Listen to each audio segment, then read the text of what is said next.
Hello everyone, welcome back to Magnet Brains. मैं हूं doctor Ritika Bhardwaj.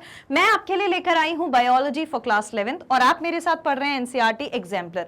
आज के इस सेशन में हम स्टार्ट करने वाले हैं एक new chapter, that is chapter 9, जिसका नाम है बायोमोलिक्यूल्स। ये जो चैप्टर है ये बड़ा ही लेंदी चैप्टर लगता है स्टूडेंट्स को और एज वेल एज थोड़ा डिफिकल्ट भी लगता है, लेकिन इसमें इतना भी कुछ डिफिकल्ट नहीं है। अगर आप केमिस्ट्री पढ़ रहे हैं तो थोड़ा सा केमिस्ट्री का पार्ट हमने बायोलॉजी में भी चुराया है और फिर उसे यूज किया है, क्योंकि everything starts with the molecular level. सारी चीजें मॉलिक्यूलर लेवल पर स्टार्ट होती हैं। तो आइए स्टार्ट करते हैं सेशन और सबसे पहले देखते हैं कुछ कीवर्ड्स। हर बार की तरह मैं जब भी आपको कोई चैप्टर स्टार्ट करवाती हूं तो सबसे पहले हम बात करते हैं कीवर्ड्स के बारे में।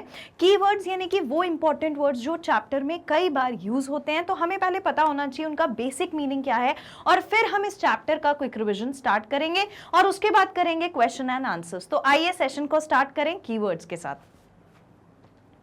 So, the first keyword is essential amino acids. It is the essential amino acids. Essential amino acids वो अमीनो एसिड्स होते हैं जो हमारी बॉडी में सिंथेसाइज नहीं होते। हमारी बॉडी जिसको अपने आप ना सिंथेसाइज कर पाती है और ना ही मतलब है बहुत इंपॉर्टेंट पर बॉडी नहीं बना पा रही, तो वो है एसेंशियल। अब हम इसे एसेंशियल क्यों बोलते हैं? देखो, नॉर्मल लैंग्वेज में एसेंशियल का मतलब होता है जो बहुत जरूरी हो। तो ये वही अमीनो एसिड्स हैं जो बहुत जरूरी हैं। क्यों जरूरी हैं? क्योंकि हमारे पास नहीं है, हमको बाहर से लाने पड़ेंगे। देखिए, these amino acids which cannot be synthesized by our own body cells and need to be taken in our diet are called essential amino acids। यानी अब हमें इनको क्या करना पड़ेगा? अगर हमें ये चाहिए और हमारी बॉडी में बन नहीं रहे, तो मतलब हमें अब इसे अपने डाइट के फॉर्म में, जो भी हम खा रहे हैं उसके फॉर्म में ऑब्टेन करना पड़ेगा। That is essential amino acids. दूसरा है non essential amino acids. Non essential amino acid बिल्कुल इनके उल्टे हैं, यानी कि वाइस वर्सा।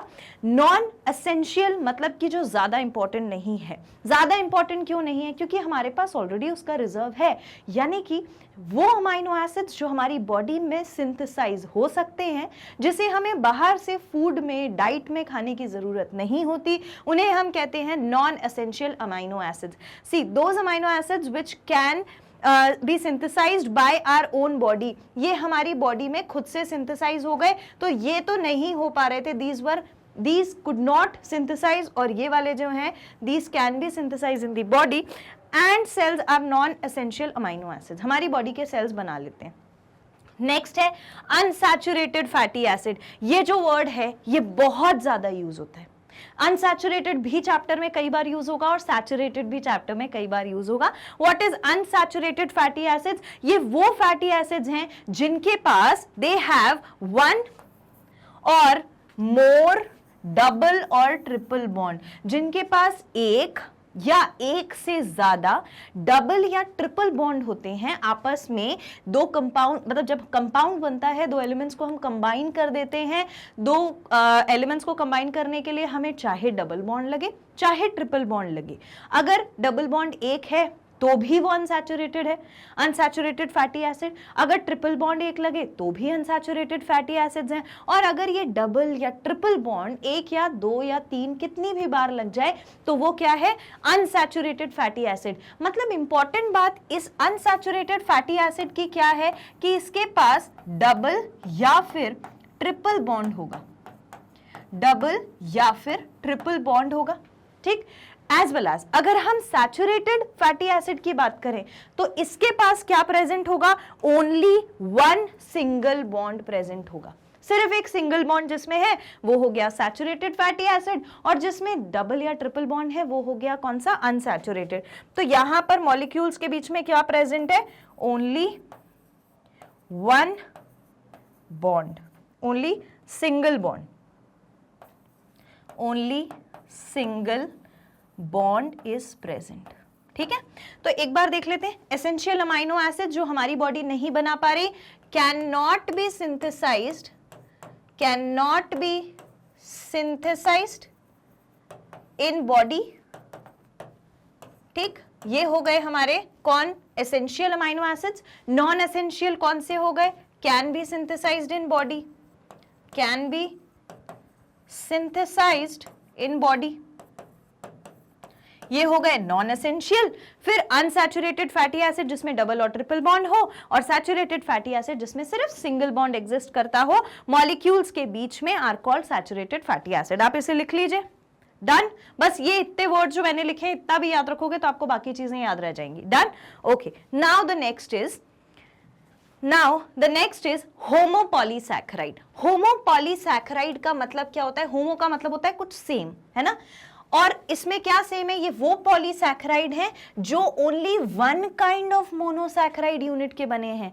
होमो का मतलब ही होता है सेम, होमो का मतलब होता है सेम, तो इसमें only one kind of monosaccharides are present. Monosaccharide are present. अब आपको आई होप ये चीज में कोई प्रॉब्लम नहीं होगी कि मोनोसैकेराइड क्या है, पॉलीसैकेराइड क्या है, और अगर प्रॉब्लम है तो मैं इसे आज ही के सेशन में क्लियर कर दूंगी। चाहूं तो मैं अभी भी यहां भी बता सकती हूं, पर मैं आपको उसका एक प्रॉपर विजन देना चाहती हूं, और वो विजन मैं एक्सप्लेनेशन के साथ देना चाहती हूं। अगर आपको इस वर्ड में, वैसे तो मोनोसैकेराइड पॉलीसैकेराइड बहुत ईजी है, केमिस्ट्री ने एवरीडे लाइफ में भी पढ़ा हुआ है, लेकिन फिर भी कोई प्रॉब्लम है तो थोड़ा सा रुक जाओ, मैं ये दोनों वर्ड्स भी आपको क्लियर कर दूंगी। पॉली मतलब इतना समझ में आ रहा है ना, पॉली में सैकेराइड ग्रुप्स बहुत सारे होंगे और मोनो में सैकेराइड ग्रुप एक ही होगा बस। तो इनके जो कंपाउंड्स होते हैं, अगर एक ही टाइप का सैकेराइड प्रेजेंट है पूरे में तो वो हो गया होमोपॉलीसैकेराइड, और अगर अलग अलग टाइप का होगा तो वो हो जाएगा heteropolysaccharide. See, heteropolysaccharide when polysaccharide is made up of two or more kinds of monosaccharide, two or more kinds of monosaccharide is present, तो हम उसे बोलेंगे क्या? हेटेरोसैकेराइड। नेक्स्ट आता है metabolism. What is metabolism? Metabolism commonly, एकदम लेमैन टर्म्स में बताऊं, वो रिएक्शन जो हमारी बॉडी के अंदर चल रही है उसे कहते हैं मेटाबॉलिज्म। रिएक्शन कोई सी भी हो सकती है, चाहे कुछ बन रहा हो चाहे कुछ टूट रहा हो, यानी कि किसी चीज का सिंथेसिस होना बॉडी के अंदर, किसी चीज का ब्रेकडाउन होना बॉडी के अंदर, everything is metabolism. So on the basis of कि कोई चीज बन रही है या टूट रही है, मेटाबॉलिज्म दो टाइप का होता है जिसे हम कहते हैं कैटाबॉलिज्म और एनाबॉलिज्म। कैटाबॉलिज्म में ब्रेकडाउन होता है चीजों का, और एनाबॉलिज्म में सिंथेसिस होता है। फॉर एग्जाम्पल, अगर बॉडी में एनर्जी बन रही है, अगर बॉडी में रेस्पिरेशन का प्रोसेस हो रहा है, तो एनर्जी बनना is what? Formation of something, that is again what? Anabolism. तो ये सारी चीजें, कैटाबॉलिज्म, एनाबॉलिज्म, बेसिकली हर एक रिएक्शन जो हमारी बॉडी में चल रही है वो क्या है? वो है metabolism. The sum of biochemical reactions taking place in living body, एक लिविंग बॉडी में जितनी भी केमिकल रिएक्शंस हो रही हैं, they are called as metabolism. Next is living state. Living state क्या होता है भाई? लिविंग स्टेट को डिफाइन करना बहुत ज्यादा डिफिकल्ट नहीं है। लिविंग स्टेट को हम कहते हैं non equilibrium steady state to be able to perform work, जिसमें नॉन इक्विलिब्रियम का मतलब क्या होता है? एक स्टैटिक, एक स्टेबिलिटी बनी हुई है, तो ये स्टेबिलिटी नहीं हो पा रही, नॉन स्टेबिलिटी स्टेडी स्टेट, जहां पर कुछ ना कुछ इक्विलिब्रियम, मतलब कोई ना कोई रिएक्शन ऊपर नीचे हो रही है। और वो क्यों हो रही है? क्योंकि हमें उससे एबिलिटी मिल रही है so that we can perform work. तो हम अगर वर्क परफॉर्म कर रहे हैं अपनी बॉडी के अंदर चल रही प्रोसेसेस की मदद से, तो that is the living state. Obviously हमारी बॉडी के अंदर कितनी सारी प्रोसेस है, आपको क्या लगता है? आप मूवमेंट करते हो तो मूवमेंट करने के दौरान मसल्स कॉन्ट्रैक्ट हो रही है, रिलैक्स हो रही है, तो वो भी तो कुछ काम हो रहा है, वहां पर भी तो सेल्स इन्वॉल्व हैं। आपके बॉडी में जो आरबीसी है, आरबीसी के अंदर हीमोग्लोबिन प्रेजेंट है, उसके साथ ऑक्सीजन कंबाइन होकर ऑक्सी हीमोग्लोबिन बना रहा है, वो भी तो एक ऐसा ही प्रोसेस है जो लिविंग ऑर्गेनिज्म के लिए जरूरी है। जब वो ऑक्सी हीमोग्लोबिन बनेगा, ब्लड में पहुंचेगा, ऑक्सीजन बॉडी को मिल जाएगा, तो उसी से तो हमें रेस्पिरेशन में एनर्जी बनाने की मदद मिलेगी, तो फिर हमें काम करने के लिए एनर्जी मिल रही है जहां पर नॉन इक्विलिब्रियम बन रहा होगा, दैट इज लिविंग स्टेट। ठीक, तो ये हो गए हमारे नेक्स्ट सेट ऑफ कीवर्ड्स। अब आता है सबस्ट्रेट। बहुत इंपॉर्टेंट, पूरे चैप्टर में इस सबस्ट्रेट को लेके चलना है, बहुत इंपॉर्टेंट चीज है। सबस्ट्रेट जो होता है वो एक सब्सटेंस होता है। वो क्या होता है? एक सब्सटेंस जिसके ऊपर एंजाइम अटैच रहता है, on which an enzyme acts is called substrate. Substrate एक ऐसा सब्सटेंस है जिसके ऊपर एंजाइम अपनी एक्टिविटी दिखाएगा। ठीक है, उसे हम कहते हैं सबस्ट्रेट।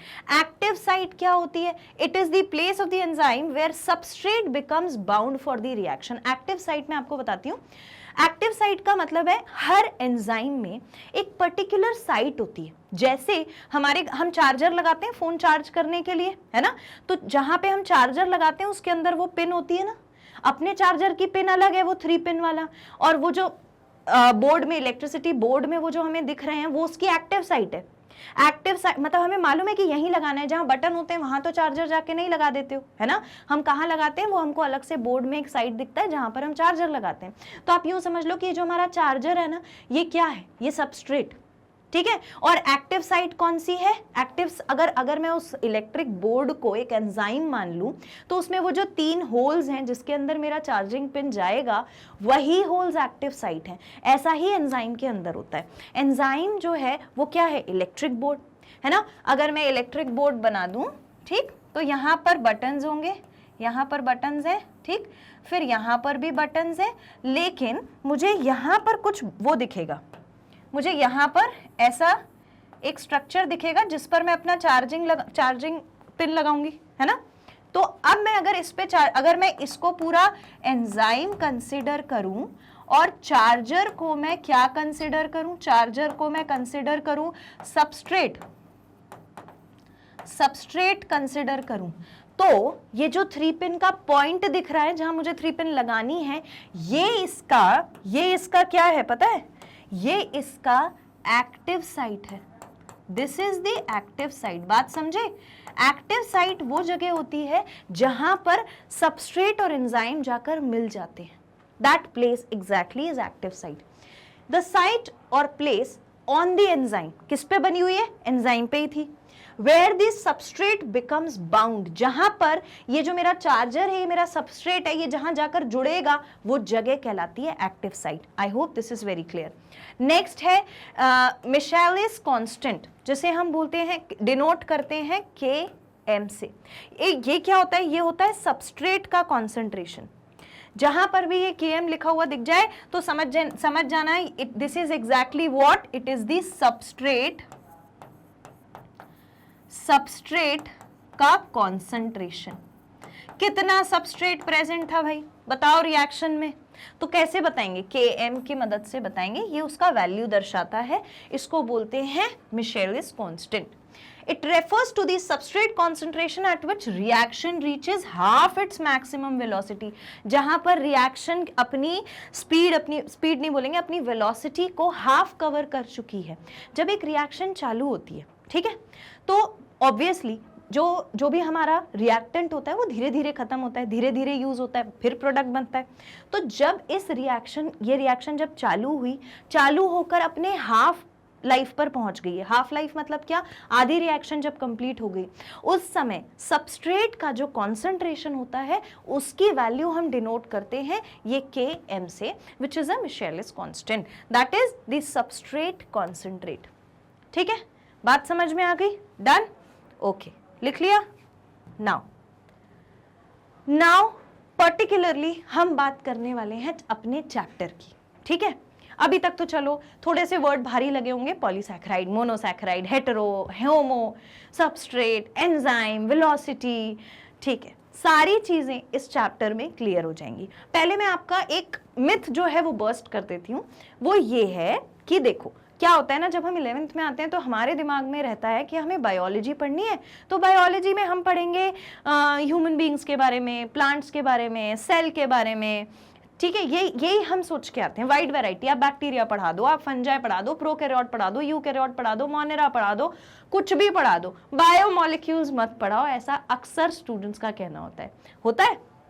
और उसमें से कई स्टूडेंट्स जिनका थोड़ा सा डिटर्मिनेशन कभी कभी डगमगा जाता है, वो ये सोचते हैं कि यार एग्जाम होगा ना तो मैं बायोमोलिक्यूल्स छोड़ के चला जाऊंगा, नहीं पढ़ूंगा। मैंने देखे हैं वो स्टूडेंट, प्रैक्टिकली मैंने उनके साथ डील किया है, इसलिए मुझे पता है कि आपके दिमाग में ऐसा थॉट आता है। But let me tell you, मुझे भी मालूम है कि आप क्या सोच रहे हो, मुझे भी पता है आप कहाँ अटक सकते हो। मैंने भी वही बायोलॉजी पढ़ी है आपकी एज में। ठीक है, अब मैं जरूर पढ़ा रही हूं तो मेरे ऑब्वियसली थोड़ा सा कंसेप्ट आपसे तो पॉलिश है, तो मुझे मालूम है आप कहाँ गिर सकते हो और मैं वहां आपको उठा दूंगी। ठीक है, आप बिल्कुल चिंता मत करो। बस एक काम आप करो कि अपने दिमाग से ये बात निकाल दो कि मैं बायोमोलिक्यूल्स जो चैप्टर है उसको छोड़ के जा सकता हूँ या उसे कॉम्प्रोमाइज कर सकता हूँ। आप नहीं कर सकते हो, क्योंकि आगे कॉम्पिटिटिव एग्जाम्स में भी बायोमोलिक्यूल्स में से क्वेश्चंस पूछे जाते हैं और इंपॉर्टेंट चैप्टर है। इंपॉर्टेंट क्यों है? यही बायोमोलिक्यूल्स आगे जाके जब आप मेडिकल कॉलेज में जाओगे तो वहां पर भी यूज होगा। ठीक, अब हम चैप्टर के आधार की बात करते हैं। एक्चुअली चैप्टर हमारा बोलता क्या है? ठीक है, तो ये जो चैप्टर है ये भाई बड़ी बेसिक बात करता है। बेसिक बात अपन एकदम क्या बोलना चाहिए, अपन एकदम बेसिक लेवल से समझते। जब हम बात करते हैं बायोमोलिक्यूल्स की, ठीक है, बायोमोलिक्यूल्स की, तो बायोमोलिक्यूल्स हैं क्या? बायोमोलिक्यूल्स में बायो का मतलब क्या है? Life, living organism. मॉलिक्यूल का मतलब सबको पता है, इतना पढ़ते आ रहे हैं पर, ठीक है।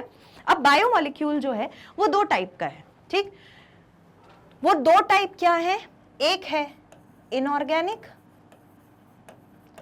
इनऑर्गेनिक मॉलिक्यूल्स, दूसरा है ऑर्गेनिक मॉलिक्यूल्स।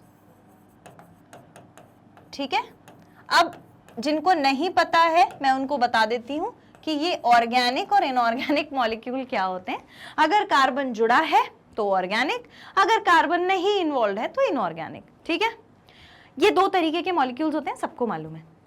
अब हमारे लिए इंपॉर्टेंट कैसे है? हमारे लिए ऐसे इंपॉर्टेंट है कि हमारी जो बायोलॉजी है वो ये कहती है दुनिया में जितने ऑर्गेनिजम्स आज प्रेजेंट हैं वो हमारी जो दुनिया है इसी से निकले हैं। दुनिया in terms of not people.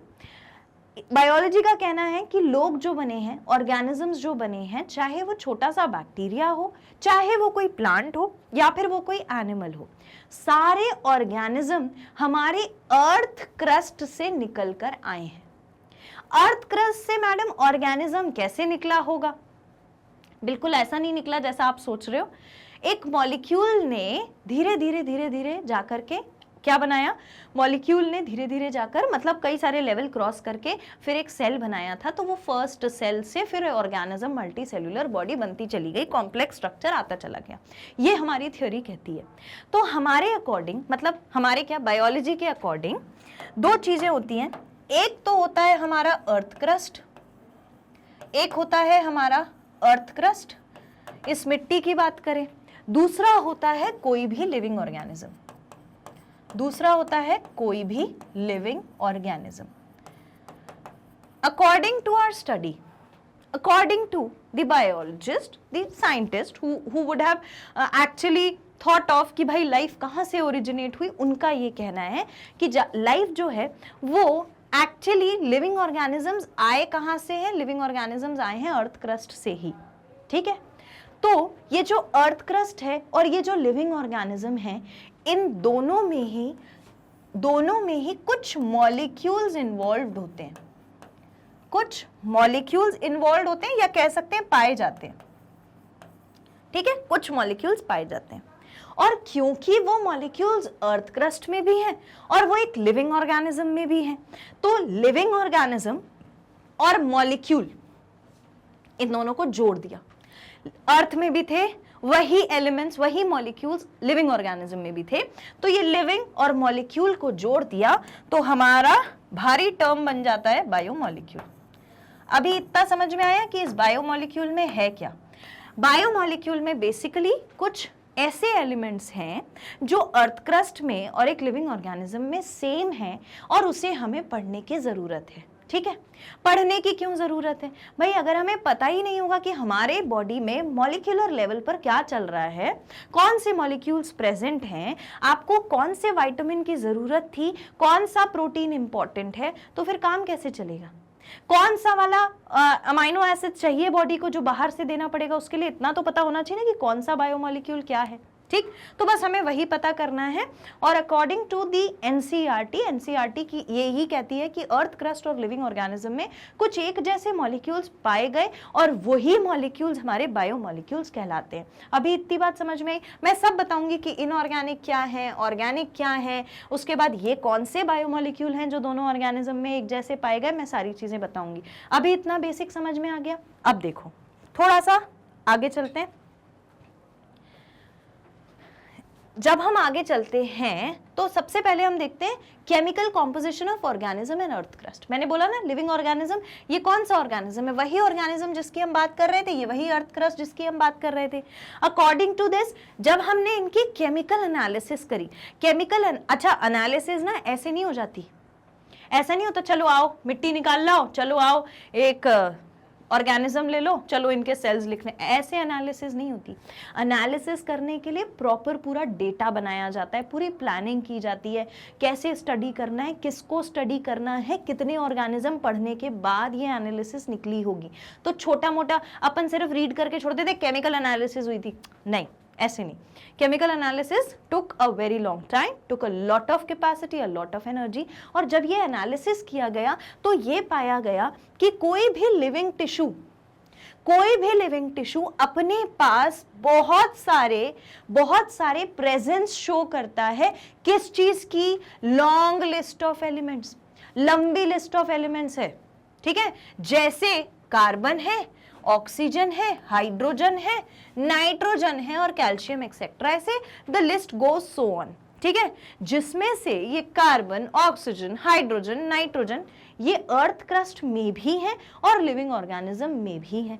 A similar analysis of sample of earth crust. देखो जब लिविंग ऑर्गेनिज्म का एनालिसिस किया गया तो पाया गया कि कार्बन भी है, ऑक्सीजन भी है, हाइड्रोजन भी है, नाइट्रोजन भी है, कैल्शियम भी है। ठीक है मैडम, मान गए है।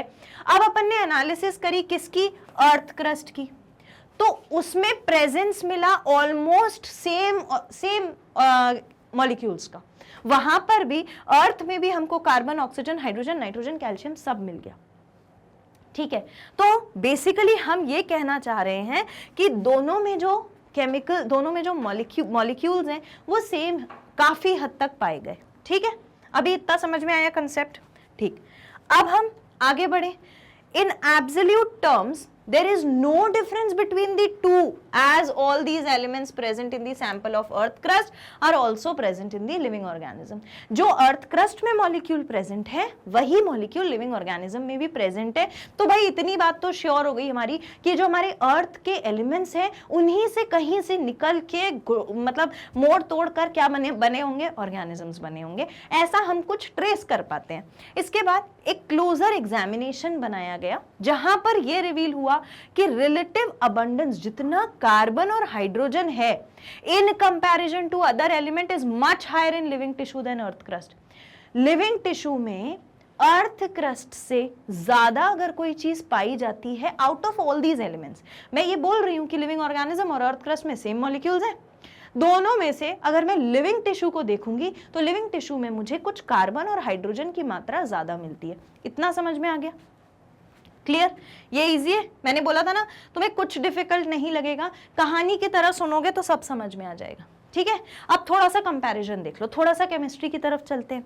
तो केमिस्ट्री हमारी कुछ ऐसा कहती है कि ऑक्सीजन जो है वो बहुत ज्यादा प्रेजेंट है बॉडी में। ठीक, इसके बाद कार्बन की मात्रा आती है और इसके बाद आता है हमारा नाइट्रोजन और सबसे कम हमको क्या मिलता है? मैग्नीशियम, और नेग्लिजिबल है सिलिकॉन। तो भाई देखो ये मैंने कोई अपने मन से टेबल नहीं बनाया, percentage weight of earth crust and human body है, ये मैंने अपने मन से नहीं बनाया, ये आपकी एनसीईआरटी का टेबल है। किसका टेबल है? एनसीईआरटी का टेबल है। ठीक है, तो इसमें से मैडम हमको क्या याद रखना है? आपको सिर्फ इतना याद रखना है कि सबसे ज्यादा कौन प्रेजेंट था, सबसे कम कौन प्रेजेंट था। ठीक है, तो ये हो गई, इससे ज्यादा हमें बहुत ज्यादा डीप में नहीं जाना है। एक बात याद रखना, जब हम बायोमॉलिक्यूल्स पढ़ते हैं ना, तो बायोमॉलिक्यूल्स पढ़ने के लिए केमिस्ट्री का कुछ एक आधा पार्ट लग जाएगा। ठीक है, हमें सिर्फ एनसीईआरटी में जितना दिया है उतना पढ़ना है, उससे ज्यादा हमें नहीं जाना। उससे ज्यादा पढ़ने के लिए हमारे पास केमिस्ट्री सब्जेक्ट ऑलरेडी प्रेजेंट है। ठीक है, आप वहां से चीजें लाकर यहाँ यूज कर सकते हो, पर यहाँ की चीजों को वहां से ज्यादा कोरिलेट नहीं करना। क्यों? अच्छा, मैं ये नहीं कहती कि कोरिलेट नहीं करना मतलब कि एस्टर बॉन्ड बायोलॉजी का अलग है और केमिस्ट्री का अलग है, ऐसा मैं बिल्कुल नहीं कहती। चीजें वैसी है, पर हमें उतना डीप में भी नहीं जाना है। ऑलरेडी हम बहुत हायर लेवल पर जाके पढ़ेंगे, जहां चीजें जो एसेंशियल होंगी मैं आपको वो बताती जाऊंगी। तो आपको सिर्फ एनसीईआरटी पर अपना फोकस करके पढ़ना है। ये अभी बात समझ में आ गई इस टेबल को लेकर? आप लिख लीजिए जो आप इसमें से लिखना चाहते हैं, हायर अमाउंट में कौन है, लोअर अमाउंट में कौन है। ठीक है, डन, ओके। अब हमें कुछ एनालिसिस करना पड़ेगा। क्या करना पड़ेगा? एनालिसिस। तो analysis of chemical composition of living organism. ऐसा सोचा गया कि क्यों ना हम खुद से, चलो हमारा हो सकता है साइंटिस्ट ने बना के दे दिया कि अर्थ क्रस्ट और लिविंग ऑर्गेनिज्म के एलिमेंट्स जो है, मॉलिक्यूल्स जो है वो सेम है, हमने मान लिया, पर हमें भी तो इसको यूटिलाइज करना चाहिए। जैसे हम क्या करते हैं स्टूडेंट लेवल पर, बायोमॉलिक्यूल डिफिकल्ट लगता है, सोचते हैं अरे नहीं पढ़ेंगे। अरे उसको देखो जो इस एनालिसिस को करने निकला कि यार ये बात सही भी है या नहीं। तो एक एनालिसिस की गई chemical composition of living organisms को लेकर, जहां पर लिविंग ऑर्गेनिजम्स की बॉडी में ऑर्गेनिक कंपाउंड्स थे, जैसे प्रोटीन था, कार्बोहाइड्रेट्स थे, लिपिड्स थे। अब ये प्रोटीन्स, कार्बोहाइड्रेट, लिपिड कोई नई चीज नहीं है। सेल में भी पढ़ा है ना कि भाई लिपिड की बाइलेयर है, कार्बोहाइड्रेट प्रेजेंट है, प्रोटीन अटैच है, सेल की मेम्ब्रेन में पढ़ के आए हैं, तो मालूम है हमें तो कि ऑर्गेनिक कंपाउंड प्रेजेंट है। क्या नया बता दिया? एज वेल एज इनऑर्गेनिक भी प्रेजेंट है। इनऑर्गेनिक मतलब क्या है? सोडियम क्लोराइड, ठीक है, और एलिमेंट्स लाइक सोडियम भी है, पोटेशियम भी है, मैग्नीशियम भी है, कैल्शियम भी है। कैल्शियम की तो कितनी कमी हो जाती है बॉडी में, है ना? तो ये सारी चीजें प्रेजेंट है। जहां पर water is most abundant chemical, सबसे ज्यादा वाटर प्रेजेंट है, present in the living organism, सबसे ज्यादा अमाउंट में वाटर प्रेजेंट है। ये कुछ चीजें इंपॉर्टेंट है, इसे लिख लीजिए। ओके, लिख लिया। Now let's move ahead. जब हम आगे बढ़ते हैं तो हम एक एवरेज कॉम्पोजिशन देखते हैं कि सेल में क्या। देखो अभी मैंने आपको क्या बताया कि ये लिपिड, प्रोटीन, कार्बोहाइड्रेट सब कुछ प्रेजेंट है सेल्स में। तो एक बार हम बेसिक कॉन्स्टिट्यूएंट देखते हैं कि क्या क्या प्रेजेंट होते हैं। तो एक जगह हमने अपने ले लिए हैं कंपोनेंट। ये क्या है? एवरेज कॉम्पोजिशन है, एक सेल के अंदर क्या क्या चीजें मिलती हैं। एक जगह हमने कंपोनेंट कंसिडर किया, दूसरी जगह हम परसेंटेज ऑफ टोटल सेल्यूलर मास, कौन सा सब्सटेंस कितने परसेंटेज में सेल के अंदर प्रेजेंट है वो देखेंगे। अगर हम वाटर की बात करें तो ये 70 से 90% तक वाटर प्रेजेंट है लिविंग ऑर्गेनिज्म की बॉडी में। प्रोटीन्स जो होते हैं वो 10 से 15% तक प्रेजेंट होते हैं, और कार्बोहाइड्रेट्स जो हैं वो अप्रोक्सीमेटली 3% प्रेजेंट है। लिपिड्स जो हैं वो 2% की क्वांटिटी है, न्यूक्लिक एसिड 5 to 7% है, और आयंस जो हैं वो 1% है। ये टेबल भी मैं नहीं बता रही हूं, ये एनसीईआरटी के अकॉर्डिंग है। एनसीईआरटी का कहना है इतनी चीजें प्रेजेंट है। क्या याद रखना पड़ेगा? जो सबसे कम है वो याद रखना पड़ेगा, जो सबसे ज्यादा है वो याद रखना पड़ेगा। तो 1 2 3 5 10 70, 1 2 3 5 10 70, बस हमें वो याद रखना है। ठीक है, एक दो चीजों के याद रखना है, ये सिर्फ आपको समझाने के लिए है कि भाई ये सारी चीजें प्रेजेंट है बॉडी में और किस अमाउंट में प्रेजेंट है। ठीक, okay, so this is, if you want to make this table you can make it, NCERT में भी है। अब हम आते हैं इस एनालिसिस को करके देखते हैं।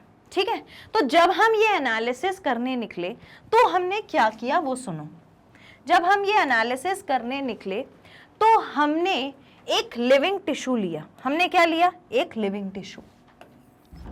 ठीक है, लिविंग टिश्यू। अब एक सिनेरियो लेते हैं जहां पर आप मेडिकल कॉलेज में पहुंच चुके हो, आपके पास लिवर का एक सैंपल आया है। ठीक है, लिवर का सैंपल। लिवर का सैंपल मतलब कुछ सेल्स हैं लिवर के। ठीक है, तो हम भाई लिवर के सेल्स बना लेते हैं। ये हमने लिवर के सेल्स बना लिए। ठीक, इन लिवर के सेल्स को हम डालते हैं, इन लिवर के सेल्स को हम अलग से एक वेसल में डालते हैं। ठीक है, और वेसल भी बना लेते हैं भाई। ठीक है, वेसल बना लेते हैं एक। मैडम ये कैसा वेसल है? अब मैडम बना रही हैं तो ऐसा ही वेसल बनता है।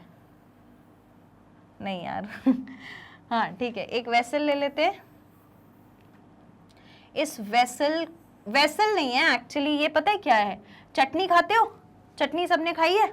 मम्मी काय में बनाती हैं चटनी? मोटर पेसल में बनाती हैं। ये मोटर पेसल है मेरा।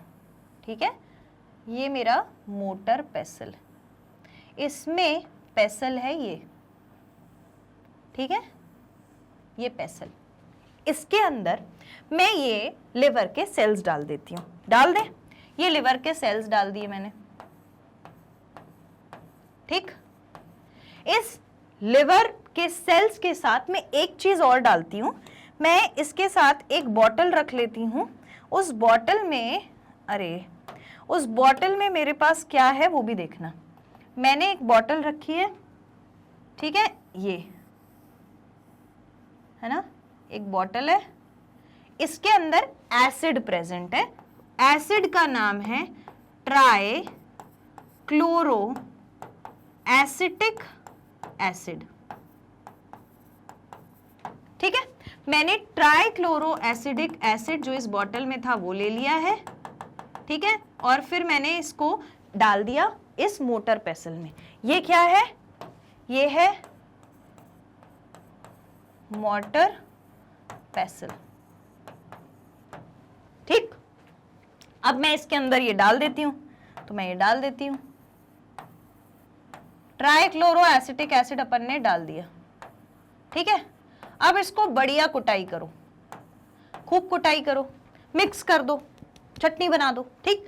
चटनी बनाने के बाद आपको पता है क्या निकलेगा? चटनी बनाने के बाद भाई इसे छान लेते हैं, ठीक है, छान लेते हैं एक मैश में, एक छन्नी ले लेते हैं। मैंने ये ले ली छन्नी, ठीक। इस छन्नी को, ये छन्नी है, ठीक है, मैश, इसमें मैंने ये पूरा मटेरियल जो है वो पोर कर दिया, ठीक है। जब मैं इसे पोर करूंगी तो अभी देखो, अभी क्या था, कुछ सेल्स प्रेजेंट है, उसके साथ एसिड डाला, बढ़िया कूटा, तो कुछ ना कुछ तो ऐसा सेमी लिक्विड टाइप का बन गया होगा, है ना, सेमी फ्लूइड सेमी सॉलिड सा कुछ स्ट्रक्चर मिला होगा। So let us make it. और मैडम भाई इसको हम छान काहे में रहे हैं वो भी तो बताओ। चलो उसको भी रख लेते हैं नीचे, नहीं तो पता चला गिर ही गया। ये मैंने रख लिया एक कंटेनर, ये मैंने एक रख लिया कंटेनर, ठीक है। इस कंटेनर में जो भी मैं छानूंगी वो गिरेगा। तो कुछ चीजें मैंने जब छानी तो यहां आ गई, कुछ एसिड के साथ आई हैं, तो एसिड भी बना दिया। ग्रीन वाला हमारा एसिड है, रेड वाले हमारे लिविंग टिश्यू हैं। ऐसे ही थोड़ा बहुत कॉन्स्टिट्यूएंट यहां पर रह गया है, ठीक है, ये भी बना देती हूं। थोड़ा सा यहां रह गया, थोड़ा सा नीचे आ गया, ठीक। एसिड में हमने कोई चीज मिलाई थी, अगर वो मिल गई होगी तो स्ट्रेन हो जाएगी स्ट्रेनर से। ये क्या है? स्ट्रेनर है, दिस इज स्ट्रेनर। स्ट्रेनर यानी वो छन्नी, चाय छानते ना ऐसे। तो स्ट्रेनर में से कुछ सब्सटेंस जो है वो नीचे आ गया, कुछ सब्सटेंस ऊपर रह गया। तो कौन सा सब्सटेंस नीचे आया होगा? जो इजीली एसिड में मिक्स हो गया होगा, वही सब्सटेंस नीचे आया होगा। तो क्या मैं इसको बोल सकती हूं कि ये एसिड सॉल्यूबल पूल है, एक ऐसा पूल जिसमें एसिड और एसिड में मिले हुए सॉल्यूबल सब्सटेंसेस प्रेजेंट है। और क्या मैं इसे कह सकती हूं कि भाई जो छना ही नहीं, जो स्ट्रेनर में रह गया वो क्या है? It is acid insoluble pool, ठीक है। कहानी समझ में आई? ये क्या थे भाई? ये तो लिख लो, पता चला अभी बीच में से कोई बच्चा, कोई स्टूडेंट देख रहा होगा तो क्या हो जाएगा, उसे लगेगा कि ये रेड रेड पता नहीं क्या है। मेरे पास लिवर सेल थे, लिवर सेल के साथ मैंने कंबाइन किया ट्राइक्लोरो एसिटिक एसिड, इसे मोटर पेसल में डालकर मिक्स कर दिया। इसको मैंने क्या कर दिया? मिक्स कर दिया। जब इसे मैंने मिक्स किया तो कुछ सोल्यूशन जैसा बन गया। उस सोल्यूशन को मैंने स्ट्रेनर यानी कि छन्नी से एक कंटेनर में छान लिया। जब मैंने उसे छाना तो कुछ सब्सटेंस उस छन्नी में, स्ट्रेनर में रह गया, और कुछ जो है वो भाई मेरे बोल में कलेक्ट हो गया। तो जो कलेक्ट हो गया वो एसिड में सोल्यूबल रहा होगा, मिक्स हो गया होगा, इसीलिए आ गया। और जो मिक्स नहीं हो पाया था वो ऊपर रह गया। क्या इतनी बात समझ में आ गई? आ गई। तो एक बार जो बाकी सब कह रहे हैं वो भी देख लेते हैं।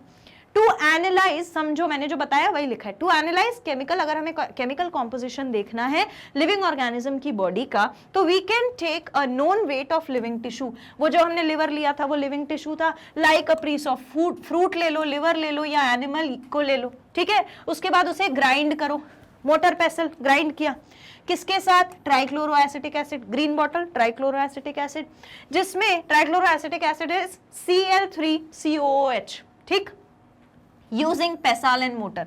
पेसल मोटर करना है, ये मैं नहीं कहती, ये बुक कहती है, ठीक है। और homogeniser, that is something same what like motor and पेसल is. इतनी बात समझ में आ गई। इतना करने पे मन नहीं भरा, आगे चले। We the thick slurry obtained, जो वो थिक सब्सटेंस ऑब्टेन हुआ है, थिक सब्सटेंस का मतलब क्या है, थिक सब्सटेंस का मतलब है जो छना नहीं होगा, इज फिल्टर्ड थ्रू अ चीज क्लॉथ। इनने चीज क्लॉथ या कॉटन लिया, हमने भाई जो स्ट्रेनर लिया है समझ लो उसमें चीज क्लॉथ लगा या कॉटन लगा है, तो हमें दो फैक्टर मिलते हैं, एक हमें मिलता है फिल्ट्रेट, एक हमें मिलता है रिटेंटेट। फिल्ट्रेट इज नथिंग, घबराओ मत, जो मैंने आपको बताया था acid soluble fraction, acid soluble pool, उसे ही फिल्ट्रेट कहते हैं। और दूसरा है एसिड इनसॉल्यूबल फ्रैक्शन, वो जो स्ट्रेनर में छन्नी में रह गया था वो इनसॉल्यूबल है एसिड में, तो उसे हम रिटेंटेट कहते हैं। अगर मैं इसे यहां लिख दूं तो ये है रिटेंटेट, ये है रिटेंटेट, रिटेंटेट, ठीक है, और ये क्या है हमारा, दिस इज फिल्ट्रेट। कोई दिक्कत नहीं है, it is the same thing as acid insoluble and acid soluble thing, clear. तो ये हमें मिल जाता है। The extract can be subjected to various separation technique, इसे आप अलग अलग सेपरेशन टेक्निक के द्वारा कर सकते हैं to obtain compound from all other compounds. When analytical techniques are applied to the compound, we get an idea of molecular formula, probable structure of the compound. अब हमें, जब हम ये जो स्ट्रेनिंग करी, ये जो हमने अलग अलग एसिड सॉल्युबल और एसिड इनसॉल्युबल निकाला, इसमें हमें अलग अलग केमिकल्स प्रेजेंट मिल गए, ठीक है, बस इतना इनने बोला है। इसके बाद क्या हुआ उसके बाद हम चले गए ऐश एनालिसिस पे, ठीक है। तो एक बार मैं चाहती हूँ कि ये जो मैंने आपको बताया है, ये जो मैंने आपको एनालिसिस बताया है, आप इसको ऐसा का ऐसा अपनी कॉपी में बना लीजिए, तो जब आप इसे पढ़ेंगे तो आपको ये अच्छे से समझ आएगा। Done, okay. एक चीज और मैं आपको यहाँ पे बता देती हूँ, वो क्या कि रिटेंटेट में आपको क्या मिल सकता है और फिल्ट्रेट में आपको क्या मिल सकता है, ठीक है। तो मैं यहीं लिख देती हूँ, अगर हम एक बॉक्स बना लेते हैं, अगर हम यहाँ पर रिटेंटेट ले लें और यहाँ पर हम फिल्ट्रेट ले लें, तो हमें कहाँ क्या मिलेगा। लेट अस टेक रिटेंटेट यहाँ एंड फिल्ट्रेट यहाँ, ठीक है। जो फिल्टर हो जाएगा वो कैसा होगा, ऑब्वियसली 800 डाल्टन से साइज उसका कम होगा, ठीक। तो हमें फिल्ट्रेट में क्या चीजें मिलेंगी और रिटेंटेट में क्या चीजें मिलेंगी, ये वेट पर डिपेंड करता है। अगर वेट जो है वो 800 डाल्टन से ज्यादा है, 800 डाल्टन से ज्यादा है, तो वो चीज जो है वो रिटेंटेट है। अगर 800 डाल्टन से कम है तो वो चीज क्या है, वो फिल्ट्रेट है। बात समझ गए, वो चीज क्या हो जाएगी, फिल्ट्रेट हो जाएगी। अब फिल्ट्रेट में क्या आएगा और रिटेंटेट में क्या आएगा, तो रिटेंटेट में बड़े बड़े मॉलिक्यूल्स आएंगे। बड़े मॉलिक्यूल्स मतलब आप समझ लीजिए कि प्रोटीन आ जाएगा, ठीक है। रिटेंटेट में प्रोटीन आ जाएगा, प्रोटीन यहीं रुक जाएगा, इससे आगे नहीं जाएगा, प्रोटीन यहीं रुक जाएगा ऊपर, इससे आगे नहीं जाएगा। फिल्ट्रेट में शुगर आ जाएगा, शुगर आ जाएगा, नाइट्रोजिनस बेस आ जाएगा, नाइट्रोजिनस बेस आ जाएगा, ठीक है। इसके बाद न्यूक्लियोटाइड हो सकते हैं, न्यूक्लियोटाइड हो सकते हैं या फिर आयंस हो सकते हैं। ऐसी बहुत सारी चीजें जिनका साइज छोटा है वो सब किस में आ जाएंगी, हमारे फिल्ट्रेट में आ जाएंगी। और अगर हम रिटेंटेट की बात करें तो जिनका भी साइज बड़ा होगा वो आएगा रिटेंटेट में। जैसे बड़ा साइज प्रोटीन का होता है, लिपिड का होता है, फैट का होता है, न्यूक्लिक एसिड का होता है, पॉलीसैकेराइड का होता है, तो इसमें क्या आ जाएगा, न्यूक्लिक एसिड आ जाएगा और पॉलीसैकेराइड आ जाएगा, पॉलीसैकेराइड आ जाएगा। और इसके अंदर फैट भी प्रेजेंट होता है। पर फैट जो है अगर आप इसको देखने जाओगे ना, तो फैट का वेट जो है वो 800 डाल्टन से कम ही होता है। लेकिन फैट क्या करता है, जैसे ये इस पूल में आने लगेगा, जैसे ये एसिड के साथ मिक्स होगा, तो आपने देखा है फैट जो है एक वेसिकल फॉर्म कर लेगा। फैट जो है वो एक वेसिकल फॉर्म कर लेगा और उस वेसिकल के अंदर सारे फैट के मॉलिक्यूल्स जमा हो जाएंगे, यानी कि फैट जो है वो एग्रीगेट हो जाता है। एग्रीगेट का मतलब है इकट्ठा हो जाता है। तो इकट्ठा होकर एक बड़ा मॉलिक्यूल बनाकर यहां पर रहने लगता है स्ट्रेनर में। तो ये चीजें याद रखनी है। ये क्या है, रिटेंटेट हमारा एसिड इनसॉल्युबल है, जो एसिड में सोल्यूबल नहीं हुआ। फिल्ट्रेट हमारा एसिड में जो मिक्स हो गया वो फिल्ट्रेट है। बात क्लियर? ओके। नाउ अब हम चलते हैं अपनी दूसरी एनालिसिस की तरफ। दूसरी एनालिसिस हमारी क्या है? दूसरी एनालिसिस है हमारी ऐश एनालिसिस। ये क्वेश्चन में पूछा जाता है, ash analysis for inorganic compounds and elements. Ash analysis और भी इजी एनालिसिस है। एक लिविंग टिश्यू ले लिया। लिविंग टिश्यू सपोजिंगली हमने एक लीफ ले ली। लिविंग टिश्यू हमने क्या ले ली? एक लीफ, अच्छी बढ़िया सी एक लीफ ले ली। ठीक, लीफ के अंदर बहुत सारी चीजें प्रेजेंट है, वाटर भी प्रेजेंट है। तो लीफ को सबसे पहले हमें उसका मॉइस्चर किल करना पड़ेगा, यानी कि उसका जो भी वाटर है उसको रिमूव करना पड़ेगा। तो लीफ को हम कर देते हैं ड्राई द लीफ। तो ये लीफ कैसी हो जाएगी? अभी जो इतनी अच्छी सुंदर सी ऐसी लीफ दिख रही थी, ये कैसी हो जाएगी? ये ऐसी मुरझा जाएगी। ठीक है, ऐसी लीफ हो जाएगी। ठीक है, इस लीफ का अब जो वेट अपने को मिलेगा that will be the dry weight, क्योंकि वाटर है ही नहीं, तो this will be dry weight. हमें ड्राई वेट मिल गया। अब इस लीफ को, जिसको हम ड्राई कर चुके हैं, मॉइस्चर जिसका किल कर चुके हैं, इसको बर्न कर दो। इसको क्या कर दो? बर्न कर दो। बर्न कर दोगे, कंबर्शन कर दोगे। एक्चुअली केमिस्ट्री में बोले तो कंबर्शन कर दिया। कंबर्शन करने पर क्या होगा? ऐश में कन्वर्ट हो जाएगी। क्या बन जाएगा? क्या बचेगा? अगर इसको आप बर्न कर दोगे तो सिर्फ ऐश बचेगा इस तरीके से। ठीक है, now we are only left with the ash. ठीक, बस यही थी हमारी analysis of inorganic compound. Inorganic compound यानी कि भाई बर्न कर दिया तो कार्बन वाली चीज तो गई। अब देखो, one has to weigh a small amount of living tissue। एक छोटा सा लिविंग टिश्यू लिया, लीफ, उसका वेट निकाला। Example a piece of liver, fruit और लीफ। तो इस बार हमने लीफ ले ली, पिछली बार लिवर लिया था। And dry it till all the water is evaporated. पूरा वाटर हमने सुखा दिया, ड्राई वेट निकाल लिया। द इनिशियल वेट को हम फ्रेश वेट या फिर वेट वेट बोलते हैं, and then the final weight जो हमें ड्राई करने के बाद मिलेगा उसे हम ड्राई वेट बोलते हैं। ड्राई वेट निकाल लिया। So tissue is fully burned. अब हमने उसको बर्न कर दिया, कंबर्शन कर दिया। When carbon compounds are oxidised to carbon dioxide, अब जब उसके अंदर जो भी कार्बन प्रेजेंट है, बर्न करने पर वो ऑक्सीडाइज हो जाएगा और किस में कन्वर्ट हो जाएगा? कार्बन डाइऑक्साइड में। And water vapour, the remaining part is called ash. तो अब जो भी आपके पास बचा है वो क्या है? ऐश है। ठीक है, ऐश्वर्या वाला ऐश नहीं है, ऐश है, मिट्टी हो गया है। ठीक है, ऐश कंटेन्स इनऑर्गेनिक कंपाउंड। अब इस ऐश में जो कंपाउंड प्रेजेंट है हमने वो देखने हैं। तो उसमें हमें मिल जाता है सल्फेट और हमें मिल जाता है क्लोराइड, फॉस्फेट एक्सेट्रा, ऐसी चीजें मिल जाती हैं। सल्फेट मिल जाएगा, क्लोराइड मिल जाएगा, फॉस्फेट मिल जाएगा, ऐसे मॉलिक्यूल्स मिल जाएंगे। एंड एलिमेंट्स लाइक, अगर हम sodium, potassium, calcium, magnesium etcetera, ये भी एलिमेंट्स मिल जाएंगे। तो इस ऐश में पानी अगर हटा दिया, कार्बन अगर हटा दिया, तो क्या बचा? इनऑर्गेनिक तो कंपाउंड बचेगा ना, बिना कार्बन वाला इनऑर्गेनिक कंपाउंड बचेगा। तो वहां हमने दोनों चीजों को एनालाइज कर लिया। पहले हमने क्या देख लिया? देखो, अभी पहले इस चीज को लिख लो, फिर मैं आपको कंपैरिजन कराती हूँ।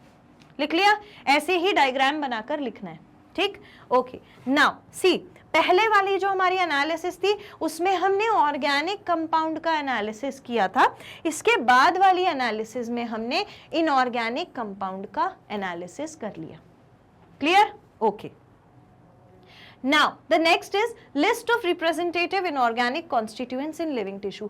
जैसे हमने देखा था कि लिविंग टिश्यू में कौन से कंपाउंड्स प्रेजेंट हैं जो ऑर्गेनिक हैं, वैसे ही हम देखेंगे कि इनऑर्गेनिक कॉन्स्टिट्यूएंट्स कौन से होते हैं। तो जैसे हमें सोडियम मिल जाएगा, पोटेशियम मिलेगा, कैल्शियम मिलेगा, मैग्नीशियम मिलेगा, वाटर मिलेगा and other compounds as well.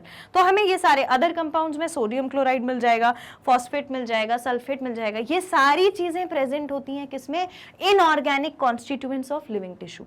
Living tissue में इनऑर्गेनिक कंपाउंड भी है, ऑर्गेनिक कंपाउंड है, तभी तो हमको बायोमोलिक्यूल्स पढ़ना है। ठीक, सो ये आप लिस्ट एक बार नोट कर लीजिए क्या क्या प्रेजेंट है। Okay, done. इसके बाद एक और इंपॉर्टेंट छोटा सा टॉपिक आता है, वो भी देखते हैं। उसका नाम है मेटाबोलाइट्स। टॉपिक का नाम है मेटाबोलाइट्स। अब ये मेटाबोलाइट्स क्या होते हैं?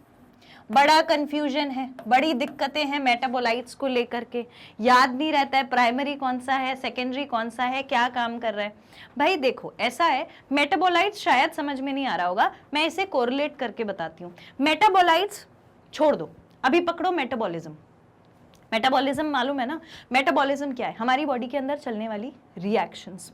ठीक है, उन रिएक्शंस के टाइम पर जब मेटाबॉलिज्म चल रहा होता है, मेटाबॉलिक रिएक्शंस चल रही होती हैं, बॉडी में कुछ प्रोसेस चल रहा होता है, उस दौरान बनने वाला जो प्रोडक्ट है, उस प्रोडक्ट को मेटाबोलाइट कहते हैं। ठीक है, फॉर एग्जाम्पल, आपने बहुत ज्यादा वर्कआउट किया पहले दिन जिम जाने से। ठीक है, तो पहले दिन तो चलो ठीक है, दूसरे दिन भी ठीक है, दूसरे दिन को रात से ऐसा दर्द शुरू होगा हाथ पैर में, ऐसा लगेगा बस अब कल नहीं जा सकते, पर आपको जाना पड़ेगा, है ना, जाओगे। पर ये वो पेन क्यों हो रहा था? डेफिनेटली आपको मालूम होना चाहिए। वो पेन इसीलिए हो रहा था क्योंकि ऑक्सीजन, जैसे हमारी बॉडी को जितने ऑक्सीजन की हमेशा आवश्यकता होती है, जितनी ज़रूरत होती है, उतना ही हमारी बॉडी को कैपेसिटी है, उतना ही वो ब्रीद इन करती है। अब हम काम ज़्यादा करने लगे, ऑक्सीजन की ज़्यादा ज़रूरत पड़ी, उतना ऑक्सीजन हमें नहीं मिला, तो वहाँ पर ब्रेकडाउन प्रोडक्ट बनने लग गया मसल्स में, जो कि क्या था? Lactic acid. ऑक्सीजन की कमी से जब लैक्टिक एसिड बनने लगा तो वो हमारे मसल्स में क्रैम्प करा रहा है, पेन करा रहा है। ठीक है, वो लैक्टिक एसिड जो बन रहा है, that is again some metabolism, some metabolic reaction that is taking place in your body. तो वही मेटाबॉलिज्म जब होता है तो वो जो लैक्टिक एसिड प्रोडक्ट बनाना जिसकी वजह से दर्द हो रहा था, वो भी मेटाबोलाइट है। ठीक है, इसके बाद कई सारे जो प्लांट्स होते हैं या कई सारे बैक्टीरियाज या फंजाई होते हैं, वो भी लिविंग ऑर्गेनिज्म है, तो उनकी बॉडी में से हम एंटीबायोटिक निकाल लेते हैं। तो एंटीबायोटिक क्या है? मेटाबोलाइट है। इसके बाद हमने वाइटामिन, हमारी बॉडी में जो भी अपने आप बन रहा है वो भी मेटाबोलाइट है। न्यूक्लिक एसिड बोल रही हूँ, प्रोटीन हो गया, ये सारी चीजें, जो भी चीज हमारी बॉडी में मेटाबॉलिज्म के दौरान बनती है वो मेटाबोलाइट होती है। सो it is the product formed It is the product formed, समझ नहीं आएगा फिर आपको, मैं थोड़ा अच्छे से लिखती हूँ। It is the product formed during metabolic reactions। वो प्रोडक्ट्स जो मेटाबॉलिक रिएक्शन के टाइम पर बन रहे हैं और अपने आप को कन्वर्ट कर सकते हैं। They can convert themselves, they can convert themselves. अपने आप को कन्वर्ट करने की क्या जरूरत है? ताकि वो वापस से रिएक्शन में हिस्सा ले सकें। And can again undergo reaction, undergo metabolic reactions, metabolic reactions। Metabolism हुआ, रिएक्शन चली, प्रोडक्ट जो बना वो मेटाबोलाइट है। अब मेटाबोलाइट जो है वो बेसिकली दो टाइप का है, वो बेसिकली दो टाइप का है। तो वो दो टाइप क्या है उसको जान लेते हैं थोड़ा। ठीक है, तो वो दो टाइप हैं, एक हमारा है, एक है प्राइमरी मेटाबोलाइट, प्राइमरी मेटाबोलाइट, दूसरा है सेकेंडरी मेटाबोलाइट, सेकेंडरी मेटाबोलाइट। ठीक है, प्राइमरी मेटाबोलाइट और सेकेंडरी मेटाबोलाइट। प्राइमरी मेटाबोलाइट जो होता है वो इंपॉर्टेंट होता है हमारी बॉडी के नॉर्मल फिजियोलॉजिकल फंक्शन के लिए। तो primary metabolite is important for physiological functions of our body. हमारी बॉडी में चल रही जो भी फिजियोलॉजिकल फंक्शंस है उसके लिए जरूरी है क्या, हमारा मेटाबोलाइट, प्राइमरी मेटाबोलाइट। और सेकेंडरी मेटाबोलाइट जो होता है इसकी, ऐसा साइंटिस्ट कहते हैं कि इसकी होती है इंपॉर्टेंट फॉर इकोलॉजिकल पर्पस या फिर इकोलॉजिकल पर्पस या फिर इकोनॉमिक पर्पस, दोनों में से कुछ भी हो सकता है। या तो इकोलॉजिकल पर्पस के लिए यूज होगा या इकोनॉमिक पर्पस के लिए यूज होगा। इतना लिख लीजिए, लिख लिया, डन। तो ये तो हो गई हमारी डेफिनेशन। अब इसके अलावा क्या फीचर्स होते हैं? ये जो हमारे प्राइमरी मेटाबोलाइट्स होते हैं ये तब प्रोड्यूस होते हैं जब हमारी बॉडी ग्रोथ फेज में होती है, तभी तो फिजियोलॉजिकल एक्शंस में काम करेगा, है ना। So they are produced in growth phase, they are produced in growth phase, जैसे जब हमारी बॉडी ग्रोइंग स्टेज में होती है। लेकिन सेकेंडरी मेटाबोलाइट्स जो होते हैं ये प्रोड्यूस होते हैं स्टेशनरी स्टेट्स में, produced during stationary phase। ठीक है, इसके बाद प्राइमरी मेटाबोलाइट्स जो हैं ये लार्ज अमाउंट्स में प्रोड्यूस होते हैं, लार्ज अमाउंट्स में प्रोड्यूस होते हैं। ठीक है, लार्ज अमाउंट में प्रोडक्शन होगा, लार्ज अमाउंट प्रोडक्शन। लेकिन जो हमारे सेकेंडरी मेटाबोलाइट्स होते हैं वो लेसर क्वांटिटी में प्रोड्यूस होते हैं,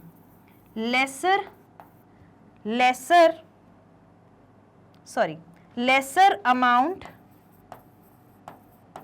इज प्रोड्यूस्ड। ठीक, एग्जाम्पल्स की बात करते हैं। What are the examples? Examples, अगर हम प्राइमरी मेटाबोलाइट की बात करेंगे जो ज्यादा अमाउंट में प्रोड्यूस हो रहे हैं, हमारी बॉडी के फंक्शन के लिए जरूरी है, तो उसमें क्या आ जाएगा? विटामिन्स आ जाएंगे। ठीक है, विटामिन के अलावा लैक्टिक एसिड आ गया, ठीक है। ऐसे बहुत सारे मेटाबोलाइट्स होते हैं, बहुत सारे, एन नंबर। और सेकेंडरी मेटाबोलाइट के एग्जाम्पल्स क्या होते हैं? सेकेंडरी मेटाबोलाइट्स में हमारी एंटीबायोटिक्स, फिर pigments, chlorophyll pigment, carotenoid pigments present होते हैं, पिगमेंट्स मेटाबोलाइट्स हैं। पिगमेंट के अलावा स्टीरॉइड्स, वो भी मेटाबोलाइट्स हैं, स्टीरॉइड्स भी मेटाबोलाइट्स हैं, एक्सेट्रा। ऐसे बहुत सारे हमारे पास क्या होते हैं? मेटाबोलाइट्स। इसको लिख लीजिए, लिख लिया? ओके। नाउ एक बार एनसीईआरटी के अकॉर्डिंग सेकेंडरी मेटाबोलाइट देखना जरूरी है, क्योंकि ये कई बार एग्जाम में पूछे जाते हैं। तो सेकेंडरी मेटाबोलाइट एनसीईआरटी के हिसाब से पिगमेंट यहां लिखे हैं। पिगमेंट, अगर पिगमेंट देखा जाए कि कौन सा पिगमेंट है मेटाबोलाइट, तो जो केराटिनॉइड पिगमेंट यानी प्लांट में वो जो येलो कलर ऑरेंज कलर देता है वो मेटाबोलाइट है। एंथोसाइनिन मेटाबोलाइट है। एल्कलॉइड यानी कि जो मॉर्फिन ड्रग मिलती है, कोडीन मिलती है, वो मेटाबोलाइट है। टार्पेनॉइड्स हैं, मॉन्टरपेन्स हैं, डायटरपेन्स हैं। एसेंशियल ऑयल की बात करें, लेमन ग्रास ऑयल, जो एसेंशियल ऑयल बनते हैं वो भी मेटाबोलाइट्स हैं। मतलब एक्स्ट्रा चीजें जो बनती हैं वो सारी सेकेंडरी मेटाबोलाइट्स हैं, जिसको हम इकोनॉमिक पर्पज से यूज कर रहे हैं। अब आप देखो कि हम टॉक्सिन्स को इकोनॉमिक पर्पज से यूज करते हैं, लेक्टिन्स को करते हैं, वीनाब्लास्टिन और कर्क्यूमिन जो ड्रग्स हैं ये कीमोथेरेपी में यूज होती हैं। तो कीमोथेरेपी में जो ड्रग्स यूज हो रही है, इकोनॉमिक पर्पज कितना ज्यादा है। पॉलीमरिक सब्सटेंस जैसे रबर, गम, सेल्यूलोज, सारी चीजें क्या है? Secondary metabolite. क्लियर? इस टेबल को लिख लीजिए, लिख लिया? ओके।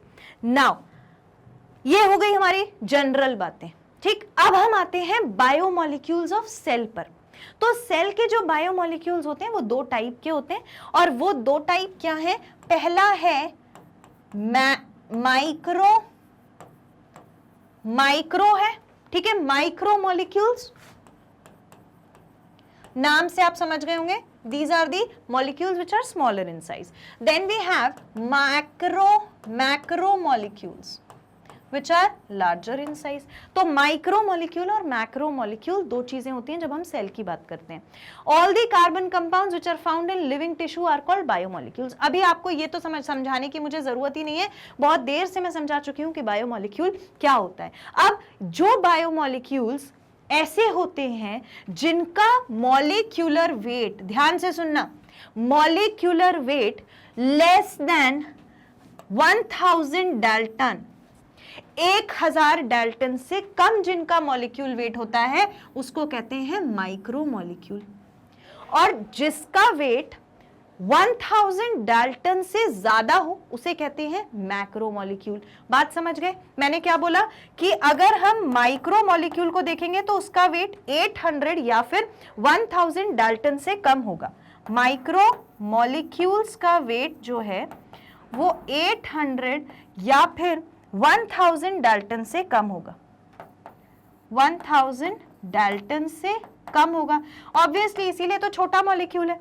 और मैक्रो मॉलिक्यूल अगर है, if it is a macro molecule, तो उसका वेट 1000 डाल्टन से ज्यादा होगा. मॉलिक्यूलर वेट की बात हो रही है. This is what, this is the molecular weight.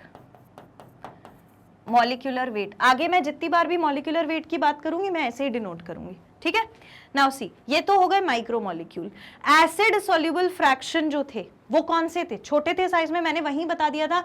अगर देखो कई बुक्स बोलती हैं 800 डाल्टन से लेकर 1000 डाल्टन तक, अगर उससे कम है तो माइक्रो है, 800 या 1000 से ज्यादा है तो मैक्रो है. तो छोटे मॉलिक्यूल्स जो फिल्टर हो जाते थे, स्ट्रेनर में आ जाते थे, तो वो एसिड सॉल्युबल, एसिड इनसॉल्युबल, ठीक है, स्ट्रेनर में नहीं आते थे, स्ट्रेनर से निकल के किस में चले जाते थे? वेसल में. तो वो एसिड के साथ सॉल्युबल हो गए, यानी कि वो माइक्रो मॉलिक्यूल्स हैं, ठीक है.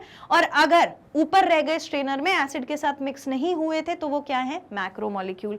एसिड सॉल्युबल फ्रैक्शन जो था, एसिड सॉल्युबल पूल, उसमें ऑर्गेनिक माइक्रो मॉलिक्यूल्स थे, जैसे शुगर हो गया, अमाइनो एसिड्स हो गए, न्यूक्लियोटाइड्स हो गए, और इनऑर्गेनिक कंपाउंड सल्फेट, फॉस्फेट हो गए. एसिड इनसॉल्युबल फ्रैक्शन को जब हमने देखा, जो एसिड में मिक्स नहीं हुए थे, वो मैक्रो मॉलिक्यूल थे क्योंकि साइज में बड़े थे. ये मैं आपको वहीं बता चुकी हूं. तो वो क्या होंगे? प्रोटीन होगा, पॉलीसैकेराइड होगा, nucleic acid, lipids which are micro molecules, ठीक है. ये बात हो गई. लिपिड्स एक्सेप्शन नहीं, फैट जो है वो एक्सेप्शन है. यहां लिख लिया इतना. फैट जो है वो एक्सेप्शन है क्योंकि वो एक वेसिकल फॉर्म कर लेता है. वेसिकल यानी कि एक बैग जैसा स्ट्रक्चर जिसके अंदर बहुत सारे छोटे छोटे फैट मॉलिक्यूल्स प्रेजेंट होते हैं, तो वो मिल करके वेसिकल बना लेते हैं, इसीलिए वो एक बड़ा मॉलिक्यूल बन जाता है. और स्ट्रेनर से फिर वो एसिड सोल्यूबल पूल में नहीं जाता, एसिड इनसोल्यूबल पूल में ही रह जाता है, ठीक. दो lipids are micromolecule, they are found in the acid insoluble fraction. ये मैंने आपको बता दिया ऐसा क्यों है. एसिड सोल्यूबल फ्रैक्शन जो होता है, इट रिप्रेजेंट रफली the cytoplasmic composition of micromolecule. मतलब मैंने आपको थोड़ी देर पहले बताया था सेल में क्या क्या प्रेजेंट है, सेल में कौन कौन से मॉलिक्यूल प्रेजेंट है, तो वो हमें साइटोप्लाज्म की इंफॉर्मेशन दे देता है. एसिड इनसॉल्युबल फ्रैक्शन जो है, जिसमें मैक्रो मॉलिक्यूल्स हैं of cytoplasm and cell organelles, thus the two fraction together present the entire chemical composition of living tissue. यानी कि अगर हम लिविंग टिश्यू की बात करें तो लिविंग टिश्यू में ऐसे मॉलिक्यूल भी आते हैं जिनका वेट क्या था? 1000 डाल्टन से कम था, और ऐसे भी आते हैं जिनका वेट 1000 डाल्टन से ज्यादा था. तो मैं बोल सकती हूं कि इसमें दो चीजें इन्वॉल्व होती हैं. जिसका वेट कम है वो है माइक्रोमोलिक्यूल, जिसका वेट ज्यादा है इट इज द मैक्रोमोलिक्यूल. दोनों चीजें प्रेजेंट होती हैं किसमें? हमारे लिविंग ऑर्गेनिज्म में, ठीक. इतनी बात समझ में आ गई? Right it down. So this is all about the different types of micro and macro molecules. I hope आपको ये चीजें क्लियरली समझ में आ गई होंगी। अब हम एक नया टॉपिक स्टार्ट करेंगे। अभी तक हमने ये जो माइक्रो और मैक्रो मॉलिक्यूल्स पढ़े हैं, इनके आगे हम इन्हें डिस्कस करेंगे। सारे मैक्रो और माइक्रो मॉलिक्यूल्स हमें डिस्कस नहीं करने हैं, सिर्फ कुछ ही माइक्रो और मैक्रो मॉलिक्यूल्स डिस्कस करने हैं। जहां पर भी आप नोट्स लिख रहे हैं, हेडिंग डाल लीजिए माइक्रो मॉलिक्यूल्स और मैक्रो मॉलिक्यूल्स के अलग अलग टाइप्स जो हम पढ़ने वाले हैं उसके लिए। ठीक, इतना सबको क्लियर है अभी तक? फाइन। सो अब हम बात करेंगे सबसे पहले अमाइनो एसिड्स के बारे में। मैं आपको अमाइनो एसिड्स की कुछ बेसिक चीजें बता देती हूँ, फिर हम उसे समझेंगे। सबसे पहले जो हमारे अमाइनो एसिड्स होते हैं, अमाइनो एसिड्स जो होते हैं, amino acids are nothing but the substituted methane. ध्यान से सुनना, मैंने क्या बोला है, मैं बिल्कुल पॉइंट्स में बता रही हूं। सब्स्टिट्यूटेड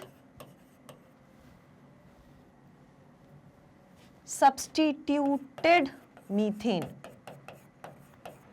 कैसा है, क्या है, कैसे बनेगा, सारी चीजें बता रही हूं, पहले सुन लो। सब्स्टिट्यूटेड मीथेन होता है, और ये जो अमाइनो एसिड्स होते हैं, कम से कम एक्चुअली अमाइनो एसिड्स बहुत सारे होते हैं, 300-400 तक अमाइनो एसिड्स होते हैं, पर at least 20 amino acids are required जो मिल करके क्या बनाए, प्रोटीन। तो 20 अमाइनो एसिड्स, ये पूछा जा सकता है, 20 amino acids are required for making protein. ठीक, इसके बाद अमाइनो एसिड्स का जो मेन मीथेन का कार्बन होता है, ध्यान से सुनना, मीथेन का अमाइनो एसिड का जो कार्बन होता है उसे हम कहते हैं अल्फा कार्बन। अल्फा कार्बन, जो बॉन्ड इन अमाइनो एसिड्स के बीच में जो बॉन्ड बनता है जब दो अमाइनो एसिड्स मिलेंगे, तो वो बॉन्ड होता है पेप्टाइड बॉन्ड। ये वो चीजें हैं जो हमें डिस्कस करनी है, ठीक है। पेप्टाइड बॉन्ड बनाता है, और इसमें ये जो अल्फा कार्बन है, यानी कि ये जो सब्स्टिट्यूटेड मीथेन है, देखो सब्स्टिट्यूटेड मीथेन का मतलब समझो, स्कूल में हमारी कोई टीचर एब्सेंट हो जाए तो सब्स्टिट्यूशन पे दूसरी टीचर आती है ना। तो यहाँ पर ये जो मीथेन है, इसके साथ कोई सब्स्टिट्यूशन पर आया है, मतलब कि कोई ग्रुप जुड़ेगा, ठीक है। तो वो ग्रुप कितने टाइप के होते हैं, इसके साथ 4 टाइप के ग्रुप्स जुड़े होते हैं। 4 types of groups are attached to it. ठीक, उसके बाद ये जो हमारा अमाइनो एसिड होता है, इसमें हमें और क्या पढ़ना है, और कुछ इंपॉर्टेंट बातें पढ़नी है। वो क्या है, वो है ज्विटर आयन। ज्विटर आयन पढ़ना है कि ज्विटर आयन क्या होता है। I tell you what is zwitterion, ठीक है। इसके बाद हमें पढ़ना है अमाइनो एसिड्स को, जब हम अमाइनो एसिड ले लिया, उस अमाइनो एसिड को जब हम डिफरेंट सोल्यूशन में रखते हैं, डिफरेंट पीएच के सोल्यूशन में रखते हैं, तो वो थोड़ा डिफरेंट बिहेव करता है। नाउ व्हाट इज दैट, तो हमें पढ़ना है कि what is the behaviour of amino acids in different pH, अलग अलग पीएच में अलग अलग बिहेव करता है। तो ये कौन सा बिहेव करता है, कैसा बिहेवियर होता है, वो देखेंगे। अब मैं आपको बताती हूँ, मैंने आपसे बोला कि इसमें हमारे पास 4 ग्रुप्स बन जाते हैं। मैंने बोला कि हमारे पास 4 ग्रुप्स बन जाते हैं। तो let me tell you what are those groups, ठीक है। ये 4 ग्रुप्स और जान लेते हैं, उसके बाद हम चालू करेंगे क्या, अपना पूरा प्रोसेस पढ़ने का। आपको पहले ये समझ में आ जाना चाहिए कि हमें एक्चुअली पढ़ना क्या क्या है, ठीक है। तो एक ग्रुप जुड़ा होता है COOH ग्रुप, ठीक है, एसिडिक बिहेव करवाएगा। एक ग्रुप होता है NH2, बेसिक बिहेव करवाएगा। एक जुड़ा होता है हाइड्रोजन, और दूसरा होता है R group.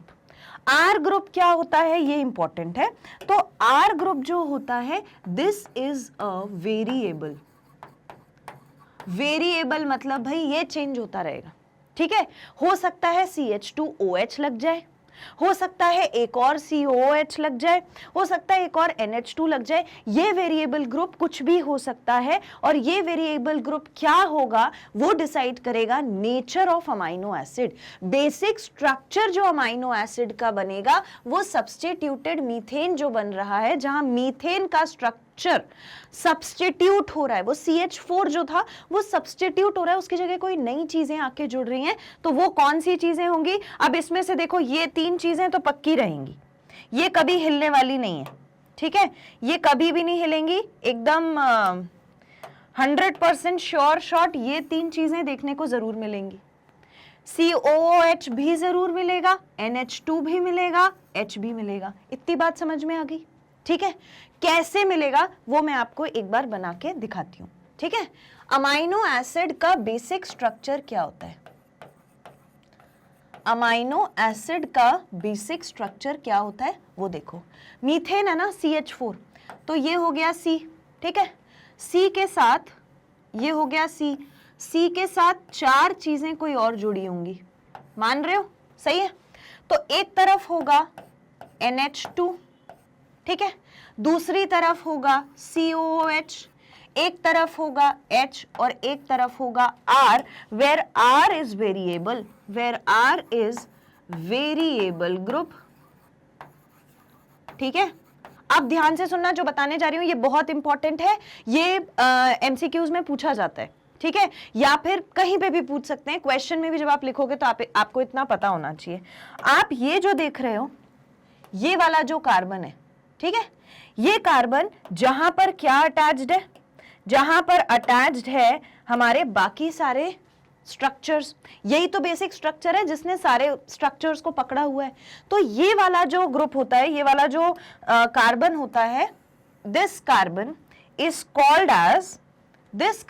Called as alpha carbon, ठीक है, क्या बोलते हैं इसको? Alpha carbon. इसीलिए अमाइनो एसिड्स में जुड़ने वाले सारे ग्रुप कहां जुड़ते हैं? अल्फा कार्बन पे जुड़ते हैं। अल्फा कार्बन क्या होता है? This is alpha carbon in front of you, ठीक। अल्फा कार्बन को एक और नाम से बोला जाता है कायरल कार्बन, कायरल कार्बन भी बोलते हैं अल्फा कार्बन को, ठीक है। तो ये हमारा क्या हो गया? बेसिक अमाइनो एसिड का स्ट्रक्चर।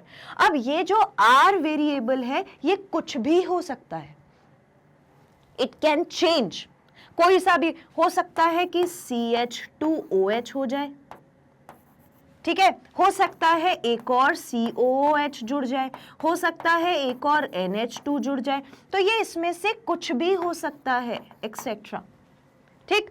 ये बेसिक बात होती है। अब आता है पेप्टाइड बॉन्ड क्या होता है? पेप्टाइड बॉन्ड होता है जब मेरे पास एक अमाइनो एसिड यहां पर है, एक अमाइनो एसिड यहां पर है, दोनों अलग अलग टाइप के अमाइनो एसिड्स हैं, ठीक है। लेट मी कंसिडर दिस